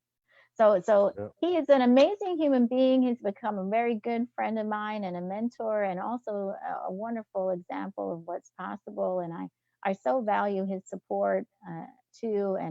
And he again has been a great champion of me and encouraging me to explore, okay, what can I do now? And how can we collaborate and partner on experiences like this to join forces, right, to help other people, because we are symbiotico in our values. And Yeah, and the interesting thing on that too is when you say when you collaborate, it's okay. So how do we best collaborate? That goes back to what you mm, were just saying a minute ago. Because I'm still a student. I'll forever be a student. I guess I'm just really curious, and I'm always asking how, why, what. Right? It's just that I'm just eternally asking these questions, and I'm eternally curious. And I don't know why. That's just how I am, and that's one of the things that we'll talk about today. Because when these opportunities come up, when we have these friendships and there's this symbiotic relationship that we have, and that there's something there, but you don't know what it is. So how do you form something out of that feeling, right? And one of the first steps is just knowing and learning what is it that we are naturally good at. Like there are so many things. I mean, this morning I was on calls with partners in Israel and China, right? Because one of the problems that we all have right now is the obvious one, right, with supplies in our supply chain. So I was actually asked to come and do some things, and there's just some processes that I do that I'm naturally good at, that I'm talented with, that bring value to that. yes, such an asset. Yeah, so you don't know where once you know what your value is and what you can actually leverage, then you can do it in any area. You don't have to be locked to just being an actor. You don't have to be locked to being a musician or a business person or someone who does Chinese medicine or just acupuncture. There are so many things you can do as long as you know what it is that your talent is so that you can use it in any aspects. And that's it. I really didn't, even though, and I appreciate the introduction, and of course I feel the same about you. And even though there's been some success in my past and there's been a lot of challenges, it's been about being curious, and there's trust. There's a trust we have to have for ourselves. But it took, I didn't have that early in my early adulthood. Yeah, that And I'm didn't not come even in the sure I still box have it with the now. toy. We had to put that trust battery in. It wasn't included in the box with our toy. If only, Just if like only, quality of character wasn't included in the box like a battery either. We got to go get that ourselves. yeah. And what's interesting, like you're talking about instructions, right? And it's like we have this thing here. And if there was one of the most amazing things, I remember the first time I ever got my iPhone and I opened it up and it's like, where are the instructions? Uh-huh. There are no instructions. We made something that was so intuitive. And yes, there are some steps that it walks you through, but this thing is so intuitive that we can trust it and it does its job in a really exceptional way. And when we learn how to do that for ourselves, it's good. But yeah, we don't have instructions. We're human Hmm. beings, and people try to fit us into a certain box. That was something I thought about this a lot lately, but I was doing it through some exercises the other day where when growing up, everyone says, well, you should be a doctor, an attorney. I remember me growing up, and like, you need to be a doctor, you need to be an attorney, you need to be a business owner, you need to go get your Have a MBA, real job. you need to get a real Have job and that a term. real I got the pension. real job term. Yeah. Or back then it was get into IT and programming. And it's like the question was why? Because it's good money and it Hmm. pays well, right? And it's like, yeah, but what if I don't like it? It's got nothing to do with it, right? Yeah. No. Who cares Yeah. if you like it or not? It's about money. And it does matter because and again, we'll get to this right now. The Once we get into, we'll go over the dynamics, right? We'll talk about entrepreneurial dynamics, and something that has inspired me and something that I spend time in and that I use with my clients so we can get really clear. on what it is that we're good at, what we enjoy, how we get into flow. So those are the things that are really exciting to me. And it's So the talk too, it's the exchange, because whether it's an accountability group, this community, working with a coach like Michael, what we do for each other as friends, right, and as colleagues, it's about having these conversations yeah, and getting it out of that you. inspire us to come up with new answers. We are better together. Together is better. Simon Sinek, I love that guy. That's He, like I got my Simon Sinek books out for you. I know I you're love in that that guy. camp. He had a good one the other day, and I did a post, and we were both pretty similar. Apparently, we're on the same wavelength. That day, he was talking about optimism, and I was talking about choice and perception. Which I don't own that idea, but I definitely align with what Simon shares, and he was talking about that the other day, and the difference between optimism and positivity, where positivity is just saying positive things even when it's not really being realistic at times, where it's like, no, you can be optimistic, you can be real about the situation that we're in, but be optimistic about what you can produce for the future. So and I just look at that, I was using the words choice, but it was cool. Yeah, no, I love that guy. And I think we're going to talk a little bit about why. Yeah, the I why. showed those two books earlier. I got out my you got to find your why in order to start with your why, and then you got to realize together is better. Together is better. For you to live your why, you're going to need some backup, right? We From do. other people that live in possibility, with other people that aren't limited by their thinking and won't limit you into a box either, that'll encourage you to stretch outside of your comfort zone and support you to grow.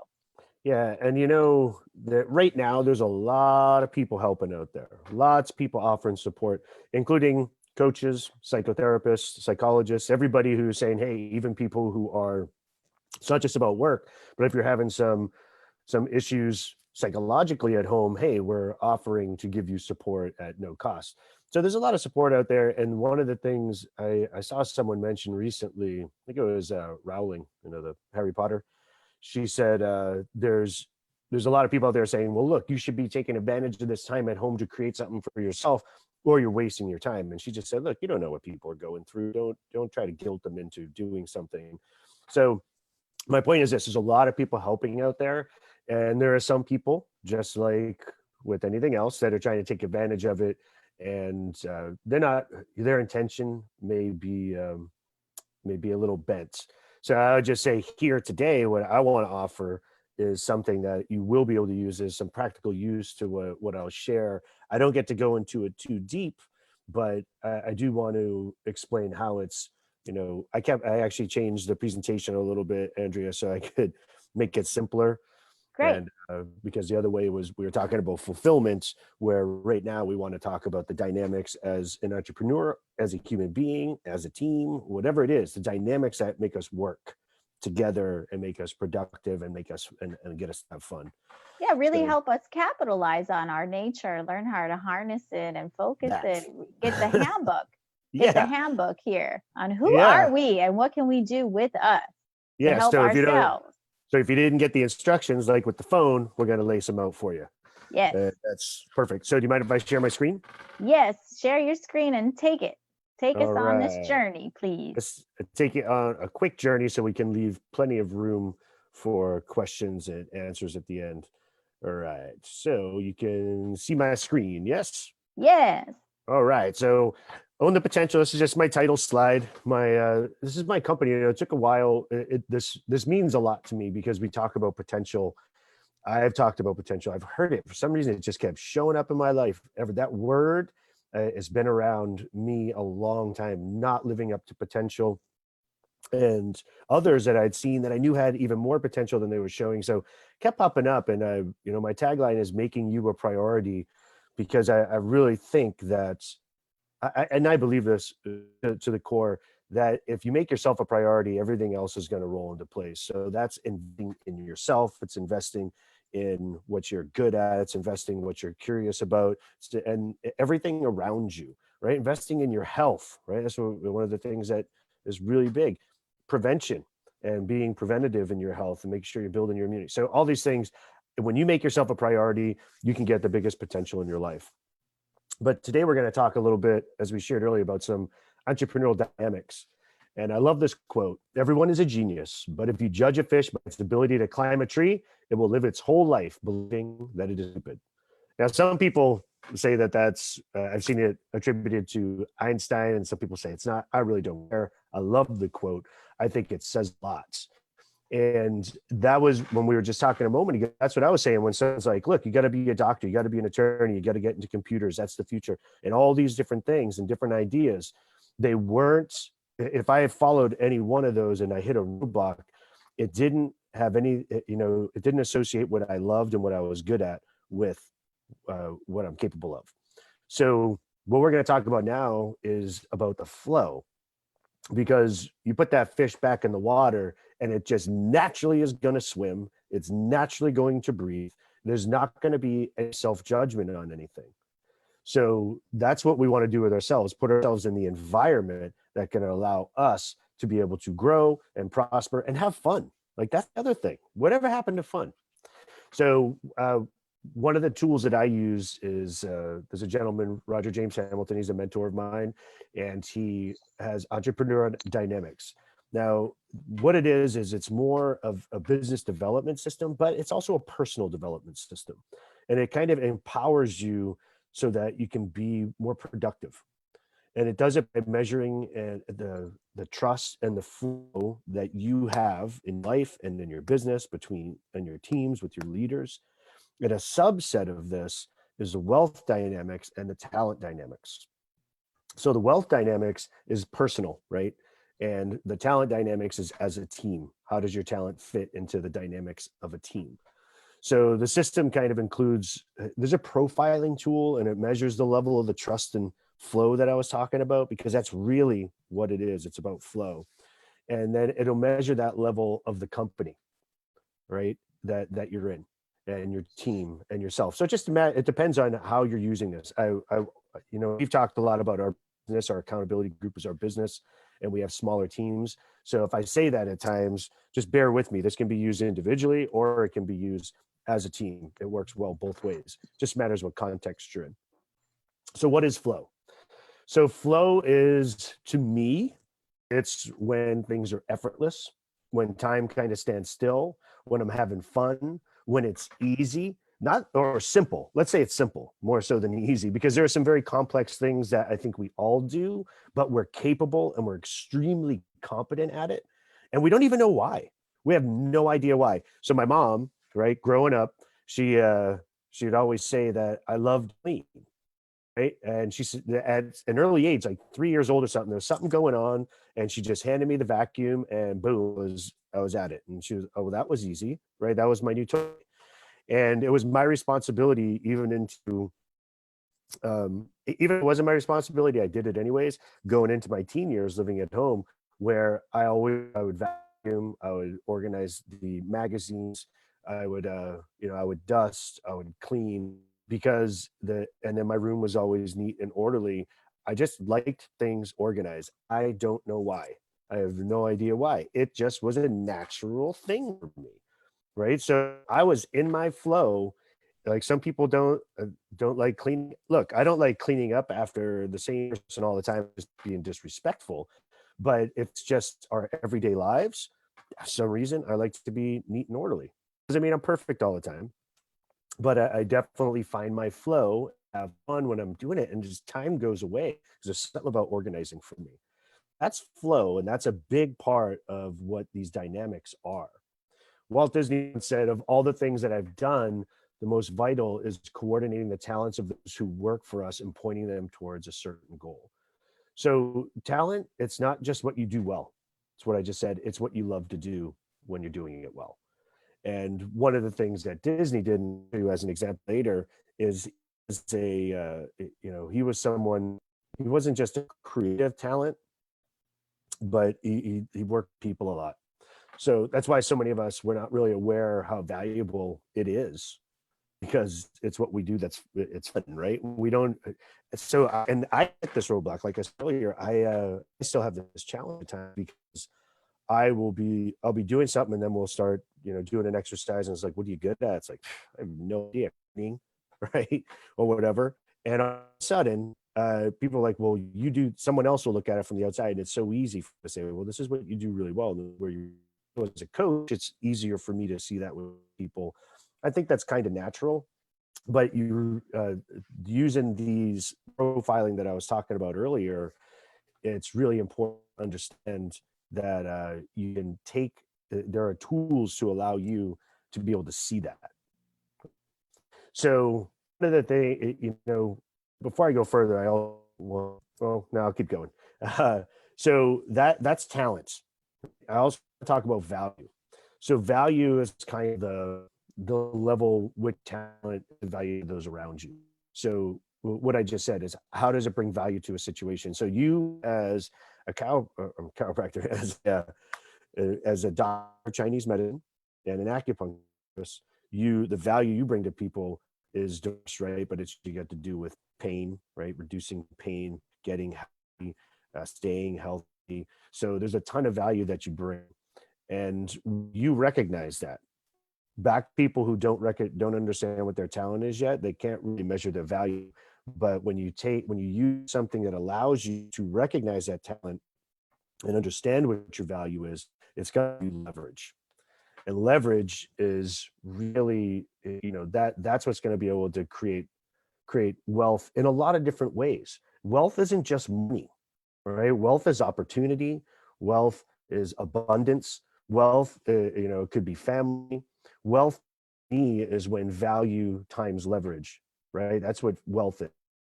And wealth, one of the ways I like that I've heard wealth explained means a lot to me. It was, what do you have when you don't have any money?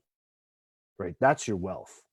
So if everything was taken away, very similar to today, what's going on today with a lot of businesses, right? How wealthy are you even if you have no money? When all the money is taken away, your job's taken away, what is your wealth? And that's really what this is all about. You got to, once you know what your talents are and you know what your value is, you can leverage that and you can create wealth at any time. That's why they say things like you can take all the world's wealth, right, and distribute it evenly. And within the next few years, the same people who have it now will have the same proportion again, because they know their value and they know how to leverage it. So the tool that we use is, I like this graphic. There's a lot going on here. And you and I have discussed this, where, what we've done with entrepreneur dynamics, wealth dynamics, it's taken the ancient history of the I Ching and the different elements and brought it into a tool. You might call it a profile test, but it's more of a business development tool so that you can understand your talents better. So all these modern psychometric tests, from Myers-Briggs to DISC assessment to colors, all these different ones, right? These things they've all been based around what Wilhelm found when he interpreted the I Ching back in the early 1900s. They've all been based on that, because what happened was he came back and he was in Switzerland. He was in the same school as Carl Jung, and then Carl he found this extremely interesting, and he used it to create a whole subset in what he was doing in psychology. And what he did by creating the different archetypes were used in the current and in the past 100 years of psychometric tests that have been designed. What they left out was what really drew me to this whole wealth dynamic side. It's the seasons, right? The frequencies, these things that make us who we are, that are in the I Ching. And it's explained exceptionally well when you go back over the few thousand years of its history. But we had to take that and break it down into something that was a lot more manageable and understandable. So I hope that explains like a little bit of the difference that this brings versus what other people may consider a profile test, because it's not, I mean, this test is quick, it's easy, and it's got, a 99% accuracy rate. And the only people that I've run into that they don't find it accurate is because they can't decide on who or what they want to be. right? But I have yet, when I took it personally, and you've taken it, Andrea, like I Yes. feel like it resonated with me. Did it resonate with you? Yes, absolutely. And what I really like is that it's not just like the other personality profiles where you get a sense of what is your own nature, but this puts it into the context of this team play. Yeah. So also too, we exist in relationship. We thrive in relationship. And Hmm. so whoever we choose to have in our lives, whether it's friends, right, this whole kind of community idea, business Yeah. partners, any relationship in our life, we can look at them through this lens, through this context, right?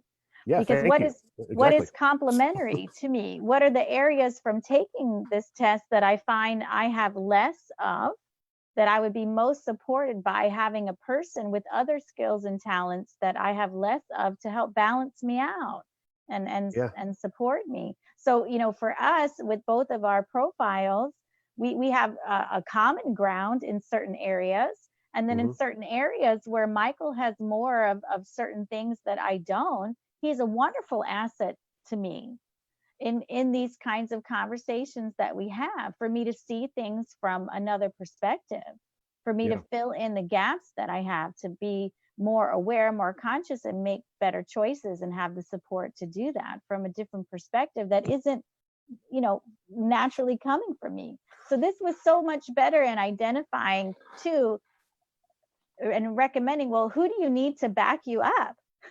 Yeah. And remember we talked about this, and for me, when I looked back at the successful partnerships that I've had, we were lined up well. So for me, I'm on the top left. I'm a mechanic. And then in the past, my partners, we're still partners now, but we work separately. Uh, One was a star, right? So that's 2 steps to the clockwise. And then you go 3 steps counterclockwise. So down to trader, use a mechanic as the starting point. That was the other partner. So at a partner as a star, a partner as a trader, we had the perfect triad where we had someone out front talking about the products. I was perfecting processes, and then the trader had the timing. So let me explain that real quick, because I'm going to start in the outside and give you a little bit of an understanding of this graphic here. So the dynamo up on the top, blaze on the right, tempo on the bottom, steel on the left. What those are the frequencies. Those are the frequencies. That's like, this is straight from the I Ching, right? Where a dynamo is, like, Andrea's a creative. She's a creator. So she has and I'm also up on the creative part, but I have a little bit towards steel. So what a dynamo is, it's high energy, right? It's about thoughts are thinking really fast. There's a creative energy that's going on. I'll give you some examples of people here in a moment. But when you think about spring, right? Dynamo in spring, things are just getting going and things are exciting. They're new, they're fresh, they're just getting started.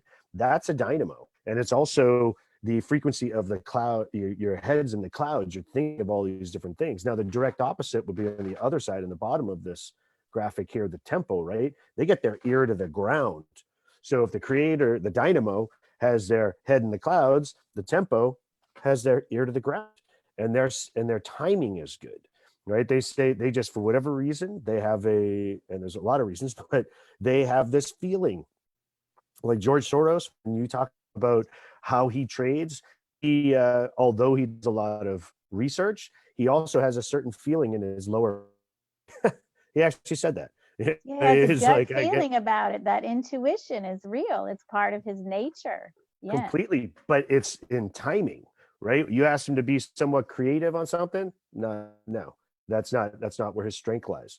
So as a trader, right, he'll work with a mechanic and, or I'm sorry, yeah, a star and maybe a lord, and a lord is, so he, it shifts around for everybody. Now, so that's dynamo, right? Head in the clouds. Tempo, ear to the ground. Blaze, it's about people. It's about being on fire. It's that summertime, and the element is fire, and they're just the good example is Jack Welch. He got all the problems solved by dealing with people, and the Blaze energy is about, it's exciting. It's very people driven. It can inspire people. And again, I'll give you some examples there. And now steel is the opposite of that, right? Instead of getting people, oriented. Steel in the winter, it's for lack of a better term, it's a little cold, right? It's not as people focused. It's a lot easier to deal with numbers and spreadsheets than it is to deal with people and their emotions. So all these different frequencies are different, will have some different personalities. It doesn't mean that you're not going to do every single one of these at some point. What it means is your flow, back to your flow. To be in your flow, you're going to be in one of those frequencies more often than any other. And so for you being a creator, that dynamo energy, you're in a creative spirit all the time, but you're also a business owner. So at times you're going to have to do your accounting and finance until you hire someone to do it. And when you do that and you get out of what your flow is, you can get things done, but it takes more energy. So that's a real, broad stroke over what those energies are and also what the different seasons are.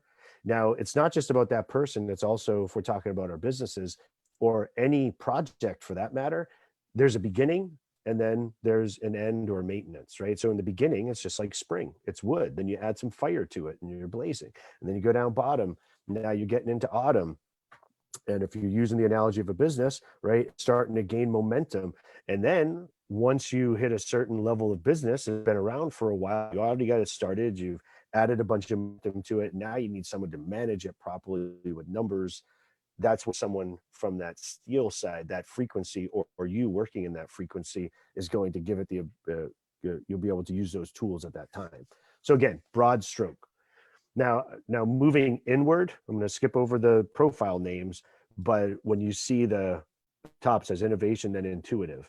These are the things that you'll see in a lot of the other profiling tests. Intuitive, and on the right, extrovert, the bottom, sensory, on the left, introvert. You'll see terminology like that used in other places.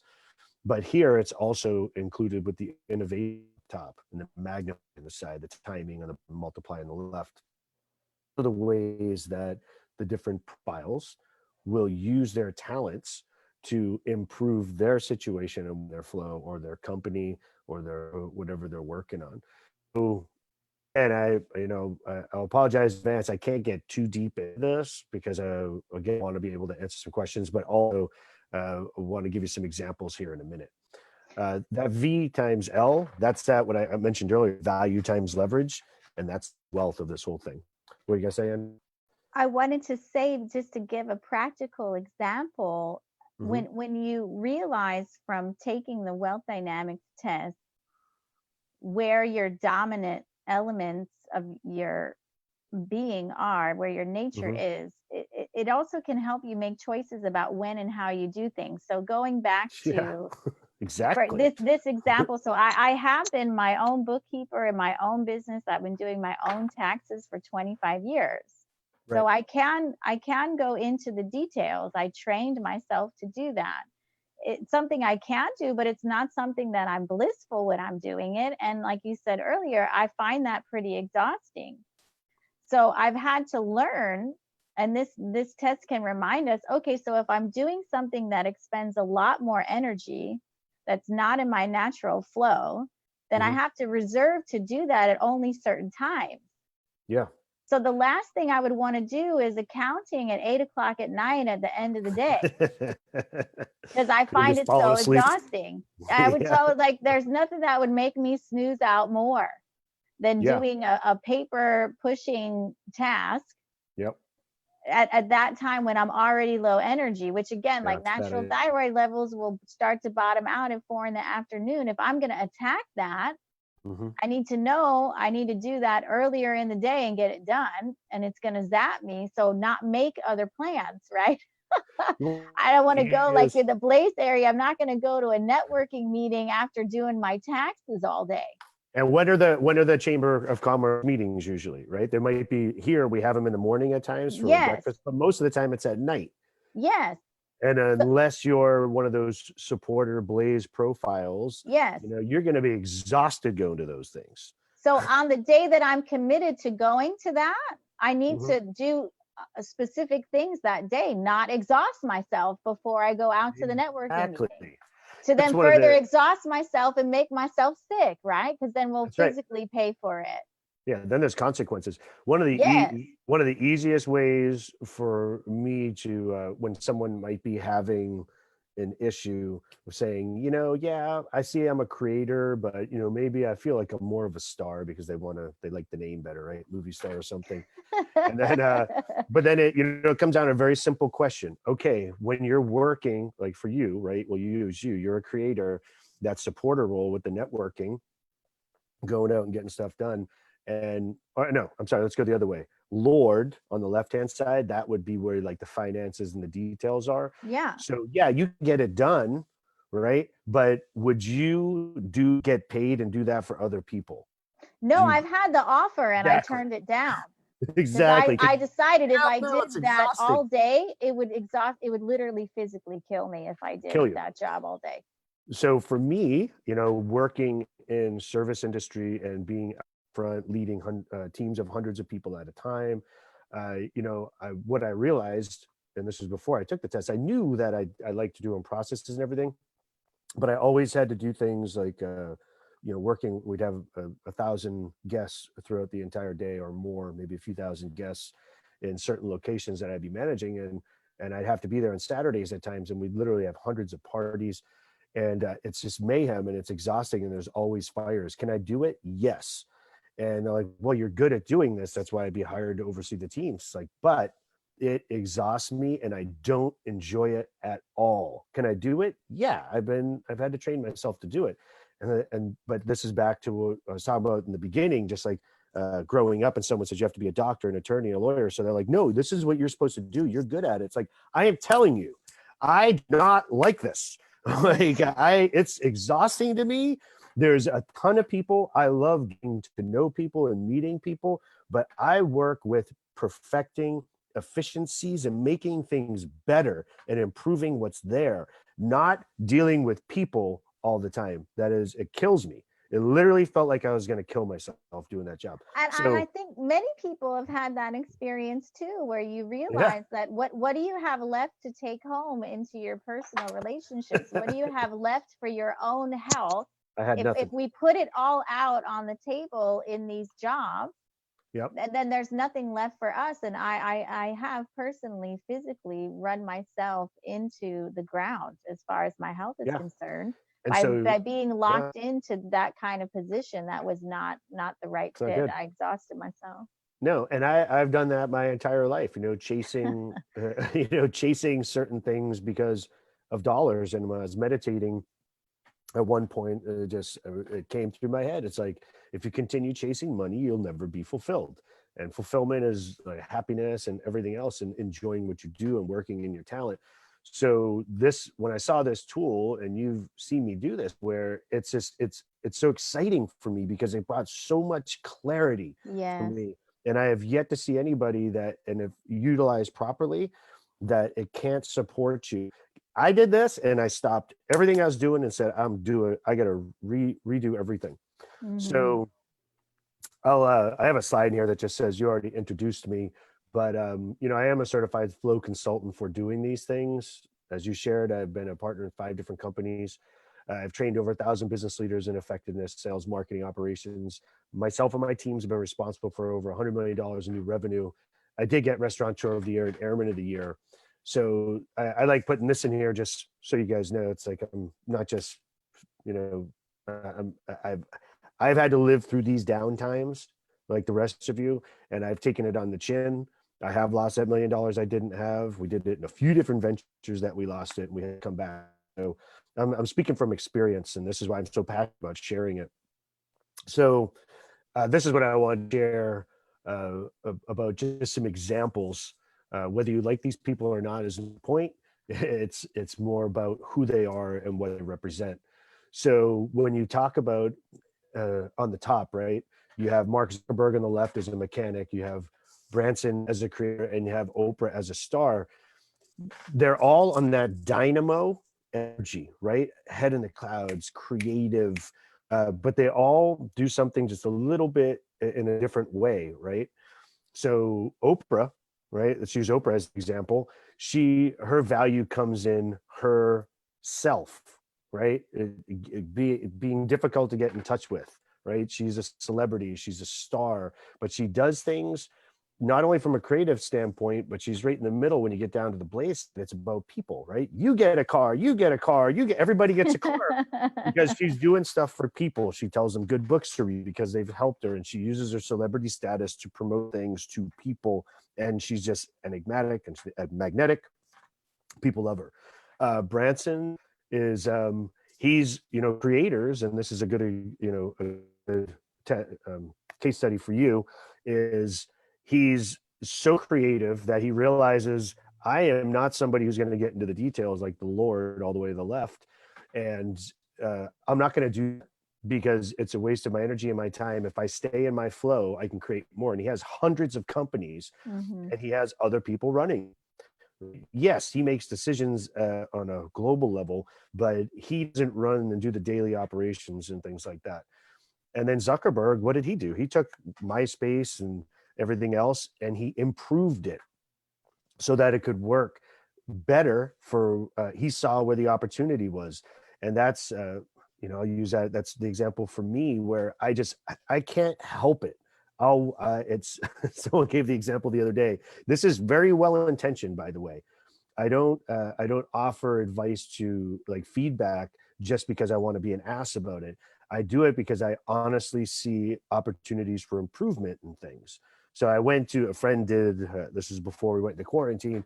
He did a presentation, and then I took like 3 pages of notes over like a half hour. And when we were done, he was like, "So you have any feedback?" I was like, "As a matter of fact, I do." And I wasn't doing it. Such a great asset. It's so contributory. But I didn't realize that.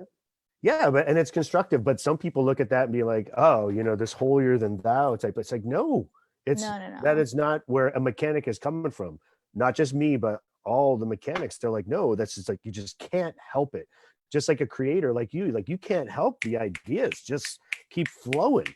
And then you have, someone like on the bottom, you have Soros is the trader here, or even Warren Buffett as the accumulator. He gets really, he does, they make money by keeping their ear to the ground and on timing of things. They're not creating anything. What was it that Warren Buffett said in the last recession? He was like, even during a recession, people chew gum and shave. Yeah. So there's always an opportunity, even then. So he bought Wrigley's. Have to be aware. Yeah. Yeah, he bought Wrigley's and Gillette, right? So he just they're aware of these things in a different way, and they use their talents in a different way. So he's not looking at it and saying, "Okay, the only time I ever see him on interviews was really, there's the short ones. He's not exciting to watch, right? He's a very brilliant man, but it's not like Oprah, right? That just is, draws attention, and other people like her. So that, all that considered, those are just some examples. Again, don't have a lot of time to get into it. I just want you and I were easy to use as this. What I want to show you next, though, and we'll go back and forth between these two slides, is the questions that we asked. So think of it from solving any type of issue.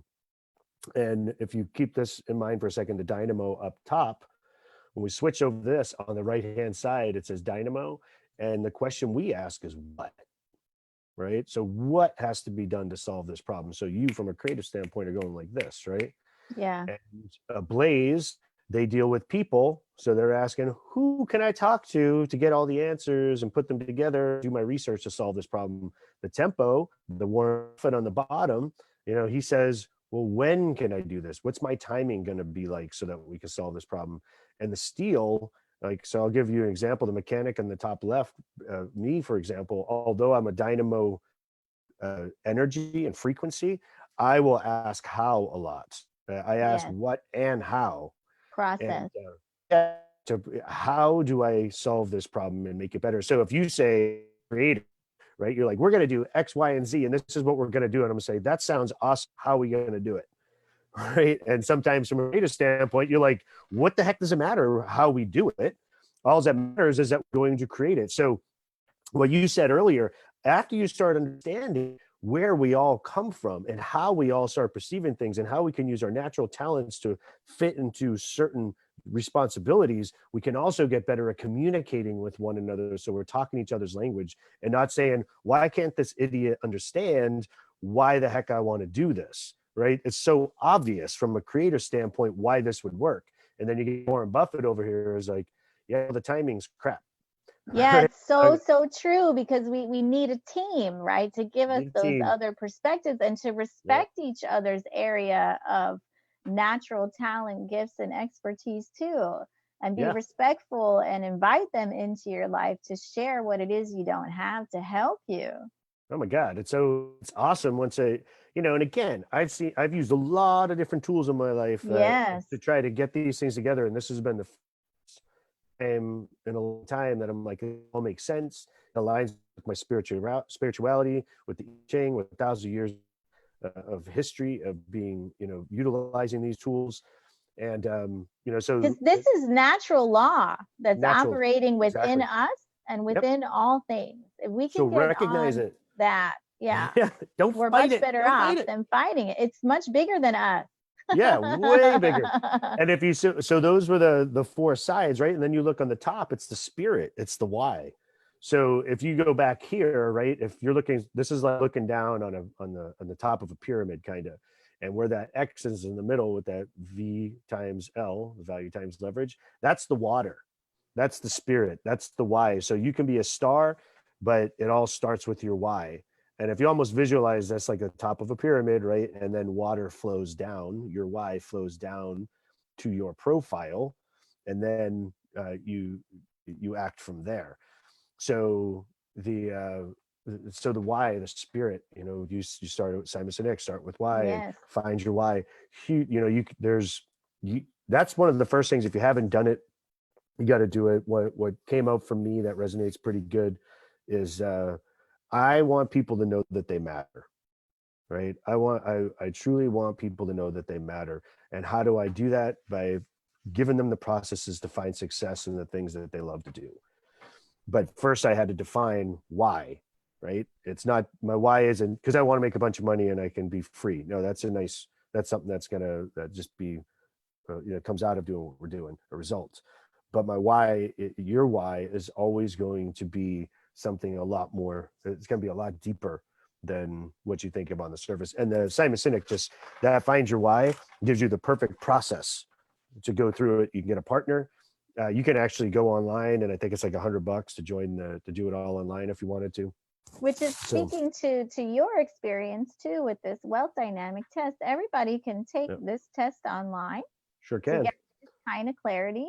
And then Yep, also talk to Michael about your profile and your test to understand it more specifically and exactly. So apply it in your real daily life decisions. Like, when do that's the you do key. certain tasks in your day, in your week? How do you schedule your work That's right. and personal time based on your nature and what fuels you and what exhausts you? That's So right. it's very, very practical to get this perspective on yourself and also on every relationship in your life, and then to start to ask those questions. Who is your support system too? Who's complimenting you? Who do you need to respect and ask for, like Michael, other perspectives, in order for you to grow and function better in your life? So how does everybody contact you to do those things? So there's the main, I'll end with this. The main thing to do is relax and let your talent do the work. And so for me, my Amen. company, yeah, it's really simple, right? Um, it's Own the Potential, just like it was in the beginning, the ownthepotential.com. And you can just email me at michaelj@ownthepotential.com. As you said, there are the tests that are $97. It's usually, I charge, it's a few $100s for a debrief, right? Because we spend time and go through it all. I'm doing debriefs for free right now so that people can get the value out of it. They end up taking their profile test, and there's so much more to it. I mean, there's 36 pages that you get back from all this. There's a lot to really ingest. I still read mine. I take notes all over it. I've read it numerous times, and I'm always learning something new from it. So that's the best way. Michael J at ownthepotential.com, or contact you and we do it together. So Yeah, let me get off my screen share here. I had shared your website in the chat for everybody. Because again, now that we have time during this shelter at home order, we actually have the time Yeah, to do introspection like this, to that's get right. a greater level of clarity in life direction, to evaluate not only our relationship with ourselves, but our personal relationships, our work relationships, our relationship to work, right? Such Are a are good time. are we awake and aware? This is the time. And then too, in this kind of community, right? And reaching out to someone like you for support, right? To get the support to answer these questions for ourselves and get that process and system. Okay, how am I going to do this? Once you know where you are on the profile, you'll have a whole new perspective on life and your business, how you're going to organize it, what your partnership should be. And you and I have talked about this numerous times. We've all talked about it in our team.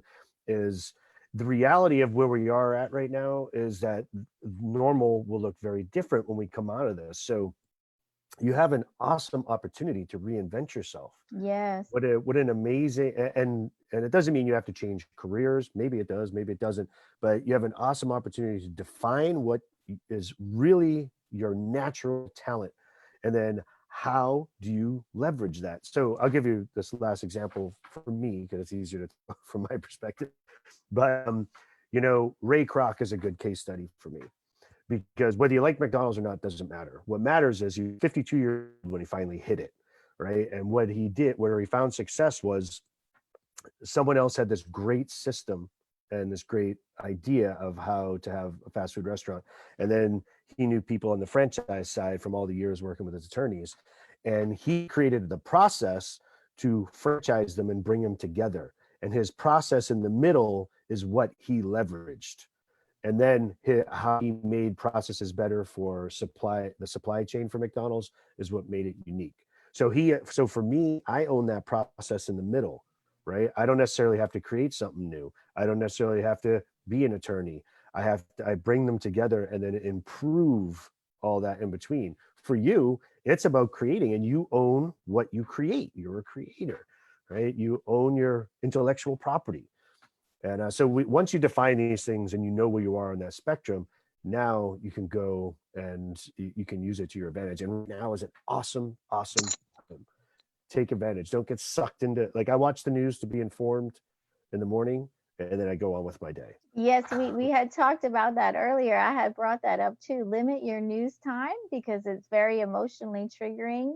So Mhm. much of it is fear-based, disaster-based, and it will exhaust you and leave you in a state of total fight or flight sympathetic nervous system response that's not creative, not productive, right? Yeah. So Pointless. again, be informed and then move on. So how can you show up for yourself while you're in this shelter at home shutdown? What can you do to Yeah.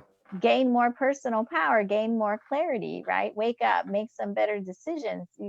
This is the time. It doesn't just have to be binge watching Netflix all day. Gets nothing done. We talked about this because you do the passion test, Not that and I don't it's enjoy movies. I'll watch a movie, but just not all yeah, day. right. Not can't do it all day. It's a waste of brain. So we talked about what I do with my clients. I love talent dynamics. What are you good at? Passion test. What you're a facilitator of. What are you passionate about? And then one of the other ones we added. And by the way, some free tests. Anybody who wants to do it. The other one is, well, there's an impact test. Where are you at on your business level, right? But then there's also your purpose, right? So there's the find your why, but there's a cool test that was designed on the 17 different initiatives UN from 2015 to 2030, right? Education, poverty, all these different things. And you go through it just like you with the passion test, and you narrow it down to what is the one thing. So for me, like, I didn't really ever put my finger on it. Education, huge. And you and I have talked about this. Yes. I love teaching kids about entrepreneurship and creating. You got to create your job, your future, not just, you can't just leave it up to somebody else in that will right now. So I love teaching kids and adults, but when you talk about, like, health is important to me, but I like educating them about it, right? So education, I was like, I never really looked at it from this perspective. It's a huge thing for me because I feel you can solve a lot of these issues with education. Yeah, right? So go to that's the become root, my right? purpose. Yeah, Yep. go to the root and help people grow. And So how we has just have, education changed for the yes, next oh 10 my years? Like gosh. this, like this. So I'm sure you guys have noticed it's easy to hang out with Michael and talk to him all day. We have about 5 minutes left here until our lunch break at 12. So I wanted to Yay! check in. 12 o'clock. Does anybody have any questions for Michael? You know how to find him on his website. As he said, he has some wonderful free tests that are assets for you to play with, to learn from, as well as having a great, wonderful opportunity to speak to him after you take your Wealth Dynamics profile test, if you choose to do that. And so, anybody have any questions for him, the wonderful Michael Selwick, before he goes for today? I can actually give, I'll do is let me put it real quick is there is the frequencies I was talking about, Yes. right? I have a free test that you can actually go and take that one. And these things take minutes, right? That's Yes. what shocked me is how accurate it was and And how being so quick. fast. Oh my Yes. God. I was just like, how did that? It read me like a book. And I was one of those people, right? Getting to the detail, I'm like, do I have to take this again? Is that, and then the more I read it, I'm like, oh my God, that is so me. It's including Ray Kroc as a case study and Michael Dell and Sam Walton. So Yeah, and you just walk away changed. And now it changes, it's right? As you approach opportunities and you have decisions to make, it changes you now. That's what's so cool about this opportunity that Michael has to take these tests. It'll change your perspective forever in a very positive way. And they're fast, they're easy to take, but the ripple effect, right, goes on so huge. much. It just changed everything for me, and there's been some other friends besides you and Sean and numerous others who have taken it, and whenever I ask does it resonate, they're like, oh yeah, and man do I get to use it to my advantage now. And so where I come in is I like guiding you through it, right? Yes. So that's the exciting part. But once you see where you are on the frequency, like that's the first step, and it could bring some stuff to light. But once you get your profile, it's that's what, oh man, it just totally, it changed my world, absolutely changed my world. And now I'm actually going to be doing this more in Europe and helping partnering up with the Entrepreneur Institute to do these things around the world, because it's also the educational piece. So Well, I'm again, that's excited what's about so that. cool is that this journey opens up opportunities for you.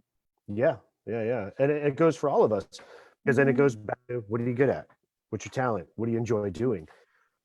So I as much as I enjoy speaking, right, like that's getting too much into it, but someone might say, well, if you're a lord, how can you be good on stage? It's like, well, if you're talking about things that a lord's passionate about, it's a little bit Right. different, isn't it? So you're going to work in that different profile in the things that you're passionate about. So that's getting way deep into it, but it's really, yeah, I get to use it and I'm excited about it. And the educational piece is huge. I just can't wait. I want to teach kids, like give them this opportunity to create for themselves in the future.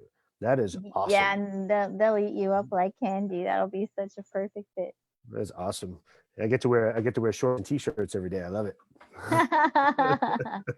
So thank you so much for sharing this. I'm so excited for Thank everybody to have you. Appreciate access it. to this and to know you and now understand you're a resource for them too. And I'm so grateful to you for all that you do for me all the time. All of your Ditto. support and insight has been just life changing and priceless. He's helped me define my next steps and my process of how can I use my skills and experience to contribute to society? What can that look like for me? And how to actually get it done. And then you keep throwing ideas at me. It's like, you should do this and this and this. And I got lists now. So it's just, Yeah, you could do so many things. Oh my God, it's so but you much guys, fun. like, this is how it works, right? We have the different profiles working together Yes, and yes. it's a great thing. In community, we're a great Yeah, team. So that's we right. just get to keep hitting the ball back and forth and also enjoying the process, enjoying the game. The So game. That's it. Yes, it It's a is. It's game. fun, isn't it? It's a fun It game is to a play game. of Yeah. personal discovery and sharing that personal discovery and helping each other live our life to the fullest, full out. It's a game, and the score, the way you keep score is how much fun you get to have, Yes, how much exactly. flow. Yeah, that's the way it is. Well, thank you. I appreciate it, Yay. Andrea, and everybody. Share with your friends, and let's get everyone happy. Let's get everyone having fun in the. Yeah. Let's share all of this with everybody we know, and then we're a big community. We're all understanding our nature and how to respect and work with each other and value each other and enjoy this whole time. We can really, this is a number of problems we have to solve, right? So we can enjoy the game, the process of solving these problems with this kind of clarity and helping each other as a team. Yay. Absolutely, yay! All right, everybody, enjoy your lunch. Yes, we'll Appreciate the have a time, lunch Andrea. break. Thank We'll you. see you all back at 1. Thank you, everyone, for coming and sharing this quality time and I'll see you in a bit. enjoy that little break. All right. All Bye-bye. right, Thank ciao. you. Bye. Bye, everybody. See you. So there is the second link for the afternoon session that's going to be on my Facebook page. That's also in the original invite. And I'll share that again when we come back. And I'll look forward to seeing you all after we've had some lunch and a little break and got to chill out. And you can have this time to do some processing and think about what are the great questions that came up for you and what would be the next steps of support for you. How are you going to show up for yourself, and how are you going to get support from our community? You show up for yourself. You can ask some good questions as you're enjoying your lunch and your break time, and then we'll get back together in an hour at 1. And I'll have us do, when we come back, we can do some movement. We can do some yogong. I like to call it, it's a mix of yoga and qigong after lunch in case we get a little sleepy from eating. We can come back to ourselves and then go into some other tools for you to help your body. So we'll take care of our body this afternoon after we've been spending all this energy tinkering around in our heads and thinking all these deep thoughts. We're gonna go give ourselves some gasoline in the afternoon. So thanks again, everybody. I look forward to seeing you at 1. Bye bye.